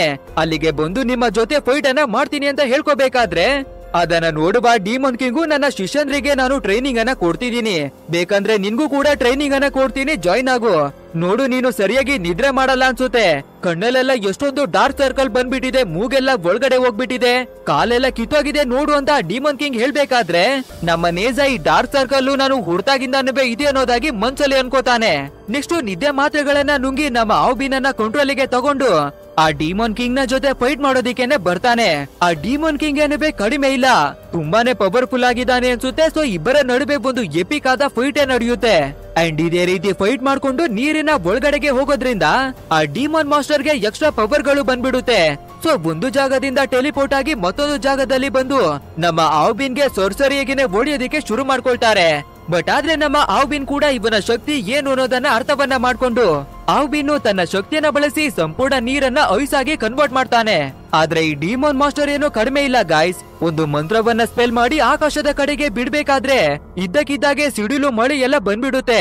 ಅಂಡ್ ಇವಾಗ ಮತ್ತೆ ಫೈಟು ಶುರುವಾಗ್ಬಿಡುತ್ತೆ. ಹಾಗೆ ಈ ಶಕ್ತಿಯನ್ನ ದೂರದಲ್ಲಿ ಬರ್ತಾ ಇರುವ ಶಿಯೋ ನೋಡ್ಬೇಕಾದ್ರೆ ನಮ್ಮ ತಂದೆ ಯಾವ್ದೋ ಪ್ರಾಬ್ಲಮ್ ಅಲ್ಲಿ ಇದ್ದಾರೆ ಅಂತ ಓಡಿ ಬರ್ತಾನೆ. ಅಂದ್ರೆ ಶೈನ್ ಅವನ ತಮ್ಮ ಈ ಶಿಯೋ ಇದ್ದಾನೆ ಅಲ್ವಾ, ಇವರು ಬೇರೆ ಯಾರು ಅಲ್ಲ, ಈ ಡಿಮೋನ್ ಕಿಂಗ್ ನ ಮಕ್ಕಳೇನೆ. ಈ ಕಡೆ ಬೇರೆ ಮಳೆ ಬರ್ತಿರೋದ್ರಿಂದ ಡಿಮೋನ್ ಕಿಂಗು ಅವನ ಶಕ್ತಿಯನ್ನ ಬಳಸ್ಕೊಂಡು ಬಿನ್ ಮೇಲೆ ಎರ್ರ ಬೀರಿಯಾಗಿ ಹೊಡಿತಿರ್ತಾನೆ. ಇನ್ನೇನು ನಮ್ಮ ಬಿನ್ ಅವನ ಕೊತ್ತನ್ನ ಇಚುಕ್ತಾ ಇದ್ದಾನೆ ಅನ್ಬೇಕಾದ್ರೆ ಇವನ ಶಕ್ತಿಯನ್ನ ಬಳಸಿ ಅವನ ಪೂರ್ತಿಯಾದ ಕೈಯನ್ನ ಐಸನ್ನಾಗಿ ಕನ್ವರ್ಟ್ ಮಾಡ್ತಾನೆ. ಸೊ ಆ ಡಿಮೋನ್ ಕಿಂಗು ಬೇರೆ ದಾರಿ ಇಲ್ದೆ ಅವನ ಕೈಯನ್ನೇ ಕತ್ತರಿಸಿಕೊಳ್ತಾನೆ. ಅಂಡ್ ಅವನ ಕೈಯಲ್ಲಿದ್ದ ಮಂತ್ರ ಶಕ್ತಿ ಕೂಡ ಕಡಿಮೆ ಆಗ್ಬೇಕಾದ್ರೆ ಸಂಪೂರ್ಣವಾಗಿ ಮಳೆ ಎಲ್ಲ ನಿಂತೋಗುತ್ತೆ. ಅಂಡ್ ಇವಾಗ ಈ ಡಿಮೋನ್ ಕಿಂಗು ಸೋತೋಗ್ಬಿಟ್ಟಿರೋದ್ರಿಂದ ಫೈನಲಿ ನಮ್ಮ ಸ್ವರ್ಗದ ಎಲ್ಲ ಸೈನಿಕರುವೆ ಬಂದು ಈ ಡಿಮೋನ್ ಗಳನ್ನ ಅರೆಸ್ಟ್ ಅನ್ನ ಮಾಡ್ತಾರೆ. ಆದ್ರೆ ಈ ಡಿಮೋನ್ ಗಳು ಇವರ ಜೊತೆಯಾಗಿ ಹೋಗೋದಿಕ್ಕೆ ರೆಡಿ ಇರ್ತಾ ಇಲ್ಲ. ಇದನ್ನ ನೋಡುವ ಡಿಮೋನ್ ಮಾಸ್ಟರು ಮುಂದಕ್ಕೆನೆ ಬಂದು ನಾವೆಲ್ಲರೂ ಇವರ ಜೊತೆಯಾಗಿನೇ ಹೋಗೋಣ, ನಮಗೆ ಬುದ್ಧಿಯನ್ನ ಕಲಿಸಿ ಸರಿದಾರಿಗೆ ತಂದು ನಾವು ಇಮ್ಮೋರ್ಟಲ್ ಆಗೋದಿಕ್ಕೆ ಒಂದು ಅವಕಾಶವನ್ನ ಕೊಡ್ತಾರೆ ಅನ್ನೋದಾಗಿ ಇವರ ಜೊತೆ ಹೋಗೋದಿಕ್ಕಾಗಿ ರೆಡಿ ಆಗ್ತಾರೆ. ಅಂಡ್ ಇವಾಗ ಎಲ್ಲರೂ ಹಗ್ಗವನ್ನ ತಗೊಂಡು ಈ ಡಿಮೋನ್ ಗಳನ್ನ ಕಟ್ಬೇಕಾದ್ರೆ ಸರಿಯಾದ ಸಮಯಕ್ಕೆ ನಮ್ಮ ಚಿಕ್ಕ ಹುಡುಗ ಶಿಯೋ ಅಲ್ಲಿಗೆ ಬಂದ್ಬಿಡ್ತಾನೆ. ಸೊ ನಮ್ಮ ತಂದೆಯನ್ನ ಬಿಡಿಸ್ಬೇಕು ಅಂತ ಅವರ ಜೊತೆ ಫೈಟ್ ಮಾಡೋದಿಕ್ಕೆ ಬಂದ್ಬಿಡ್ತಾನೆ. ಅಂಡ್ ಅಲ್ಲದೆ ನಮ್ಮ ನೇಜಾವನ ಕೈಯಲ್ಲಿ ಈ ಡಿಮಾನ್ ಕಿಂಗ್ ನ ಕೈ ಇತ್ತು ಅಲ್ವಾ, ಇದನ್ನ ನೋಡಿ ನಮ್ಮ ತಂದೆಯನ್ನ ಕೊಲ್ಲೋದಿಕ್ಕೇನೆ ನೋಡ್ತಾ ಇದ್ದಾರೆ ಅಂತ ನಮ್ಮ ನೇಜ ಮೇಲೇನೆ ಅಟ್ಯಾಕ್ ಅನ್ನ ಮಾಡ್ಬಿಡ್ತಾನೆ. ಇದನ್ನ ನೋಡುವ ಧೀರು ಒಂದು ವೆಪನ್ ಅನ್ನ ತಗೊಂಡು ಈ ಶಿಯೋಬ್ನ ಕಥೆಯನ್ನ ಮುಗಿಸ್ಬಿಡೋಣ ಅಂತ ನೋಡ್ತಾನೆ. ಅಂಡ್ ಇದನ್ನ ನೋಡುವ ಡಿಮಾನ್ ಮಾಸ್ಟರ್ ನಮ್ಮ ಮಗನನ್ನ ಕಾಪಾಡ್ಬೇಕು ಅಂತ ಆ ಬಾಣಕ್ಕೆ ಅಡ್ಡಲಾಗಿ ಬಂದು ಅವರು ಬಾಣವನ್ನ ಚುಚ್ಚಿಸ್ಕೊಳ್ತಾರೆ. ಆದ್ರೂ ಕೂಡ ಈ ಧೀರು ಬಾಣವನ್ನ ಮತ್ತೆ ಬಿಡೋದಿಕ್ಕೆ ನೋಡ್ತಾನೆ. ಸೊ ಆ ಡಿಮಾನ್ ಮಾಸ್ಟರು ನಾವು ಇಲ್ಲೇನೆ ಇದ್ರೆ ನಮ್ಮ ಮಗನ ಕಥೆಯನ್ನ ಮುಗಿಸ್ಬಿಡ್ತಾರೆ ಅಂತ ಅವನ ಎಲೆಕ್ಟ್ರಿಕ್ ಪವರ್ ಅನ್ನ ಯೂಸ್ ಮಾಡಿ ಆ ಜಾಗದಿಂದಾನೇ ಎಸ್ಕೇಪ್ ಆಗ್ಬಿಡ್ತಾರೆ. ಬಟ್ ಆದ್ರೆ ಈ ಧೀರು ಏನನ್ನ ಮಾಡ್ತಾನೆ ಅಂದ್ರೆ ಅವನ ವೆಪನ್ ಅನ್ನ ಇನ್ನವೇ ದೊಡ್ಡದಾಗಿ ಮಾಡಿ 100 ಬಾಣಗಳನ್ನ ಒಟ್ಟಿಗೆನೆ ಬಿಡ್ತಾನೆ. ಸೊ ಆ ಬಾಣಗಳು ಕೂಡ ಫಾಲೋವನ್ನ ಮಾಡ್ಕೊಂಡು ಬಂದು ಅಟ್ಯಾಕ್ ಅನ್ನ ಮಾಡುತ್ತೆ. ಅಂಡ್ ಈ ಡಿಮಾನ್ ಮಾಸ್ಟರ್ ಕೂಡ ಒಂದು ಜಾಗದಲ್ಲಿ ಬಂದು ಬಿತ್ಕೊಂಡು ಇಲ್ಲಿಂದ ಎಸ್ಕೇಪ್ ಆಗಿ ಓಡೋಗ್ಬಿಡು, ಇಲ್ಲಾಂದ್ರೆ ನಿನ್ನನ್ನು ಕೂಡ ಕೊಂದ್ಬಿಡ್ತಾರೆ ಅಂತ ಕಳಿಸ್ಬಿಡ್ತಾನೆ. ನೆಕ್ಸ್ಟ್ ಅದೇ ಜಾಗಕ್ಕೆ ಧೀರು ಕೂಡ ಎಂಟ್ರಿಯನ್ನ ಕೊಟ್ಟು ಆ ಚಿಕ್ಕ ಹುಡುಗನ ಕಥೆಯನ್ನವೇ ಕೂಡ ಮುಗಿಸ್ಬಿಡೋಣ ಅಂತ ಬಾಣವನ್ನ ಬಿಡ್ಬೇಕಾದ್ರೆ ಮಧ್ಯಕ್ಕೆ ನಮ್ಮ ಆವ್ಬಿನ್ ಬಂದು ತಡಿತಾನೆ. ಅವನು ಕೇವಲ ಅವನ ತಂದೆಯನ್ನ ಕಾಪಾಡ್ಕೊಳ್ಳೋದಿಕ್ಕೆ ಟ್ರೈ ಮಾಡಿದಾನೆ ಅಷ್ಟೇ ಅನ್ನೋದಾಗಿ. ಅಂಡ್ ಇಲ್ಲಿಗೆ ಸೀನನ್ನ ಕಟ್ ಮಾಡಿ ಆ ಶೇನ್ ಮತ್ತೆ ನಮ್ಮ ರಾಜ ರಾಣಿಯನ್ನ ತೋರಿಸ್ತಾರೆ. ಇವಾಗ ಈ ಶೇನ್ ಕೂಡ ಒಳ್ಳೆಯವನಾಗಿರೋದ್ರಿಂದ ಅವನಿಗೆ ಆತಿಥ್ಯವನ್ನ ಕೊಟ್ಟು ಎಲ್ಲರೂ ಸೇರ್ಕೊಂಡು ಊಟವನ್ನ ಮಾಡ್ತಿರ್ತಾರೆ. ಅಂಡ್ ಇದೇ ಟೈಮಿಗೆ ಒಂದಿಬ್ಬರು ಸೈನಿಕರು ನಮ್ಮ ಚಿಕ್ಕ ಹುಡುಗನನ್ನ ಎತ್ಕೊಂಡು ಬರ್ಬೇಕಾದ್ರೆ ಅದನ್ನ ನೋಡುವ ಶೈನು ನಿನ್ಗೆ ಈ ಸ್ಥಿತಿ ತಂದಿದ್ದು ಯಾರು ಅನ್ನೋದಾಗಿ ಅಳೋದಿಕ್ಕೆ ಶುರು ಮಾಡ್ಕೊಳ್ತಾನೆ. ಅಂಡ್ ಆ ಚಿಕ್ಕ ಹುಡುಗ ಕೂಡ ಬೇರೆ ಯಾರು ಅಲ್ಲ, ಸ್ವರ್ಗದಲ್ಲಿ ಇರುವ ಸೈನಿಕರೇ ನಮ್ಮ ಮೇಲೆ ಅಟ್ಯಾಕ್ ಅನ್ನ ಮಾಡಿದ್ರು, ನಮ್ಮ ತಂದೆ ಕಥೆಯನ್ನವೇ ಕೂಡ ಮುಗಿಸ್ಬಿಟ್ಟಿದ್ದಾರೆ. ಅಲ್ಲದೆ ನೇಜ ಕೂಡ ನಮ್ಮ ತಂದೆಯವರ ಕೈಯನ್ನ ಕತ್ತರಿಸಿದಾನೆ ಅನ್ನೋದಾಗಿ ಎಲ್ಲವನ್ನ ಹೇಳಿ ಕೊನೆಗೆ ಈ ಚಿಕ್ಕ ಹುಡುಗ ಕೂಡ ತೀರೋಗ್ಬಿಡ್ತಾನೆ. ಅಷ್ಟೇ ಇವಾಗ ಈ ಶೇನು ತುಂಬಾನೇ ಉಗ್ರವಾದ ಕೋಪವನ್ನ ಮಾಡ್ಕೋತಾನೆ. ಇಲ್ಲಿಗೆ ಸೀನನ್ನ ಕಟ್ ಮಾಡಿ ನಮ್ಮ ನೇಜ ಅವ್ರನ್ನ ತೋರಿಸ್ತಾರೆ. ಇವಾಗ 2 ಪರೀಕ್ಷೆಯನ್ನವೇ ಪಾಸ್ ಮಾಡಿದಾನೆ ಅಲ್ವಾ. ಸೊ ಇದ್ರ ಬಗ್ಗೆ ಮಾತಾಡ್ತಾ ಇರ್ಬೇಕಾದ್ರೆ ಚಟ್ಟಾಂಗ್ ಪಾಸ್ ನಲ್ಲಿ ಇದ್ದ ಇಬ್ಬರು ಚಿಕ್ಕ ಸೈನಿಕರು ಇಲ್ಲಿಗೆ ಎಂಟ್ರಿಯನ್ನ ಕೊಟ್ಟು ಚಟ್ಟಾಂಗ್ ಪಾಸ್ ಅನ್ನ ಪೂರ್ತಿಯಾಗಿ ಧ್ವಂಸವನ್ನ ಮಾಡ್ಬಿಟ್ರು ಅನ್ನೋದಾಗಿನೇ ಹೇಳ್ತಾರೆ. ಅಂಡ್ ಇದನ್ನ ಕೇಳುವ ನಮ್ಮ ನೇಜ ಮತ್ತೆ ತಾಯಿ ಗುರುಗಳು ಆದಷ್ಟು ಬೇಗ ಚೊಟ್ಟಂಗ್ ಪಾಸ್ಗೆನೆ ಹಿಂತಿರುಗಿ ಬರ್ತಾರೆ. ನಂತರ ಅಲ್ಲಿ ಬಂದು ನೋಡಿದ್ರೆ ಎಲ್ಲನವೇ ಸುಟ್ಟು ಬೂದಿ ಆಗ್ಬಿಟ್ಟಿದೆ. ಒಂದೇ ಒಂದು ವ್ಯಕ್ತಿ ಕೂಡ ಬದುಕಿರೋದಿಲ್ಲ, ಆ ರೀತಿಯಾಗಿ ಬದಲಾಗ್ಬಿಟ್ಟಿರುತ್ತೆ. ಅಂಡ್ ನಮ್ಮ ನೇಜ ಅವನ ತಂದೆ ತಾಯಿಯ ಹೆಲ್ಮೆಟ್ ಕೂಡ ನೆಲದಲ್ಲಿ ಬಿದ್ದೋಗಿರುತ್ತೆ. ಅಷ್ಟೇ ಇದನ್ನ ನೋಡುವ ನಮ್ಮ ನೇಜ ಒಂದು ಕ್ಷಣಕ್ಕೆ ಉಗ್ರ ರೂಪವಾಗಿ ಈ ಅಸುರರಿಗೆ ಬುದ್ಧಿ ಅನ್ನೋದು ಬರೋದೇ ಇಲ್ಲ, ನನ್ನ ತಂದೆ ತಾಯಿಗಾಗ್ಲಿ ಈ ಊರಿಗಾಗ್ಲಿ ಏನಾದ್ರೂ ಆದ್ರೆ ನಾನು ಯಾರನ್ನು ಬಿಡೋದಿಲ್ಲ ಅಂತ ಹೇಳಿದೆ ಅಲ್ವಾ, ಆದ್ರೂ ಕೂಡ ನಮ್ಮ ಊರನ್ನ ಸುಟ್ಟು ಬೂದಿ ಮಾಡ್ಬಿಟ್ಟಿದ್ದಾರೆ. ಇವಾಗ ನಾನು ಅವರಿಗೆ ತಕ್ಕ ಪಾಠವನ್ನ ಕಲಿಸ್ತೀನಿ ಅಂತ ನಮ್ಮ ನೇಜ ಫುಲ್ಲು ಕೋಪವನ್ನ ಮಾಡ್ಕೋತಾನೆ. ಗೈಸ್ ಮುಂದೆ ಏನಾಗುತ್ತೆ ಅಂತ ನೆಕ್ಸ್ಟ್ ಪಾರ್ಟ್ ನಲ್ಲಿ ನೋಡೋಣ, ಯಾಕಂದ್ರೆ ಆಲ್ರೆಡಿ ವಿಡಿಯೋ ತುಂಬಾನೇ ಲೆಂತ್ ಆಗ್ಬಿಟ್ಟಿದೆ ಅಲ್ವಾ. ಅಲ್ಲದೆ ನಾವು ಇಲ್ಲಿವರೆಗೂ ನೋಡಿರೋದು ಕೇವಲ ಅರ್ಧ ಮೂವಿ ಮಾತ್ರ, ಇನ್ನವೇ ನಾವು ನೋಡ್ಬೇಕಿರೋದು ತುಂಬಾನೇ ಇದೆ. ಇಲ್ಲಿವರೆಗೂ ನೋಡಿರೋದೇ ಒಂದು ಲೆಕ್ಕ ಆದ್ರೆ ಇನ್ನು ಮುಂದಕ್ಕೆ ನೋಡುವ ಮೂವಿನೇ ಒಂದು ಲೆಕ್ಕ, ಯಾಕಂದ್ರೆ ಇಷ್ಟು ಹೊತ್ತು ನೋಡಿರೋದು ಬರೀ ಟ್ರೇಲರ್ ನ ಹಾಗೆ. ಅಸಲಿಯಾದ ಮೂವಿ ಇನ್ನವೇ ಬಾಕಿ ಇದೆ ಗಾಯ್ಸ್. ನಾನು ಒಂದು ರಿಕ್ವೆಸ್ಟ್ ಅನ್ನ ಮಾಡ್ಕೊಳ್ತೀನಿ, ದಯವಿಟ್ಟು ಅದನ್ನ ಮಿಸ್ ಅನ್ನ ಮಾಡ್ಕೊಳ್ಳೇಬೇಡಿ. ಆಲ್ರೆಡಿ ಆ ಪಾರ್ಟ್ 2 ವಿಡಿಯೋ ಕೂಡ ರೆಡಿ ಆಗ್ಬಿಟ್ಟಿದೆ. ಇದನ್ನ ಅಪ್ಲೋಡ್ ಮಾಡಿದ ಹಿಂದೆನೆ ಆ ವಿಡಿಯೋವನ್ನುವೇ ಅಪ್ಲೋಡ್ ಅನ್ನ ಮಾಡ್ತೀನಿ. ಅಂಡ್ ಆ ವಿಡಿಯೋ ಲಿಂಕ್ ಅನ್ನ ಡಿಸ್ಕ್ರಿಪ್ಷನ್ ಅಲ್ಲವೇ ಕೊಟ್ಟಿರ್ತೀನಿ. ಸೊ ತಪ್ಪದೆ ಆ ಲಿಂಕ್ ಅನ್ನ ಕ್ಲಿಕ್ ಮಾಡಿ ಆ ವಿಡಿಯೋವನ್ನ ನೋಡಿ. ಅಲ್ಲಿ ಇಲ್ಲ ಅಂದ್ರೆ ಚಾನೆಲ್ ಗೆ ಬಂದು ಒಮ್ಮೆ ವಿಸಿಟ್ ಅನ್ನ ಮಾಡಿ, ಅಲ್ಲಿ ಅಪ್ಲೋಡ್ ಆಗಿರುತ್ತೆ. ಅಂಡ್ ಆದಷ್ಟು ಬೇಗ ಪಾರ್ಟ್ 2 ನಲ್ಲಿ ಸಿಗ್ತೀನಿ. ಅಷ್ಟೆಲ್ಲ ಕಷ್ಟ ಪಡೋದು ಯಾಕೆ ಗಾಯ್ಸ್, ನಮ್ಮ ಚಾನೆಲ್ ಅನ್ನ ಸಬ್ಸ್ಕ್ರೈಬ್ ಮಾಡಿ ಬೆಲ್ ಐಕಾನ್ ಅನ್ನ ಕ್ಲಿಕ್ ಮಾಡ್ಕೊಳ್ಳಿ. ನಾನು ಅದನ್ನ ಅಪ್ಲೋಡ್ ಮಾಡಿದ ಕೂಡಲೇ ನೋಟಿಫಿಕೇಶನ್ ಮೂಲಕ ಬಂದು ತಲುಪುತ್ತೆ. ಸೊ ಆವಾಗ ನೀವು ಈಸಿಯಾಗಿನೇ ನೋಡ್ಕೊಳ್ಬಹುದು. ಅಂಡ್ ಪಾರ್ಟ್ 2 ನಲ್ಲಿ ಶುರುವಾಗುತ್ತೆ ನೋಡಿ ಅಸಲಿಯಾದ ಆಟ.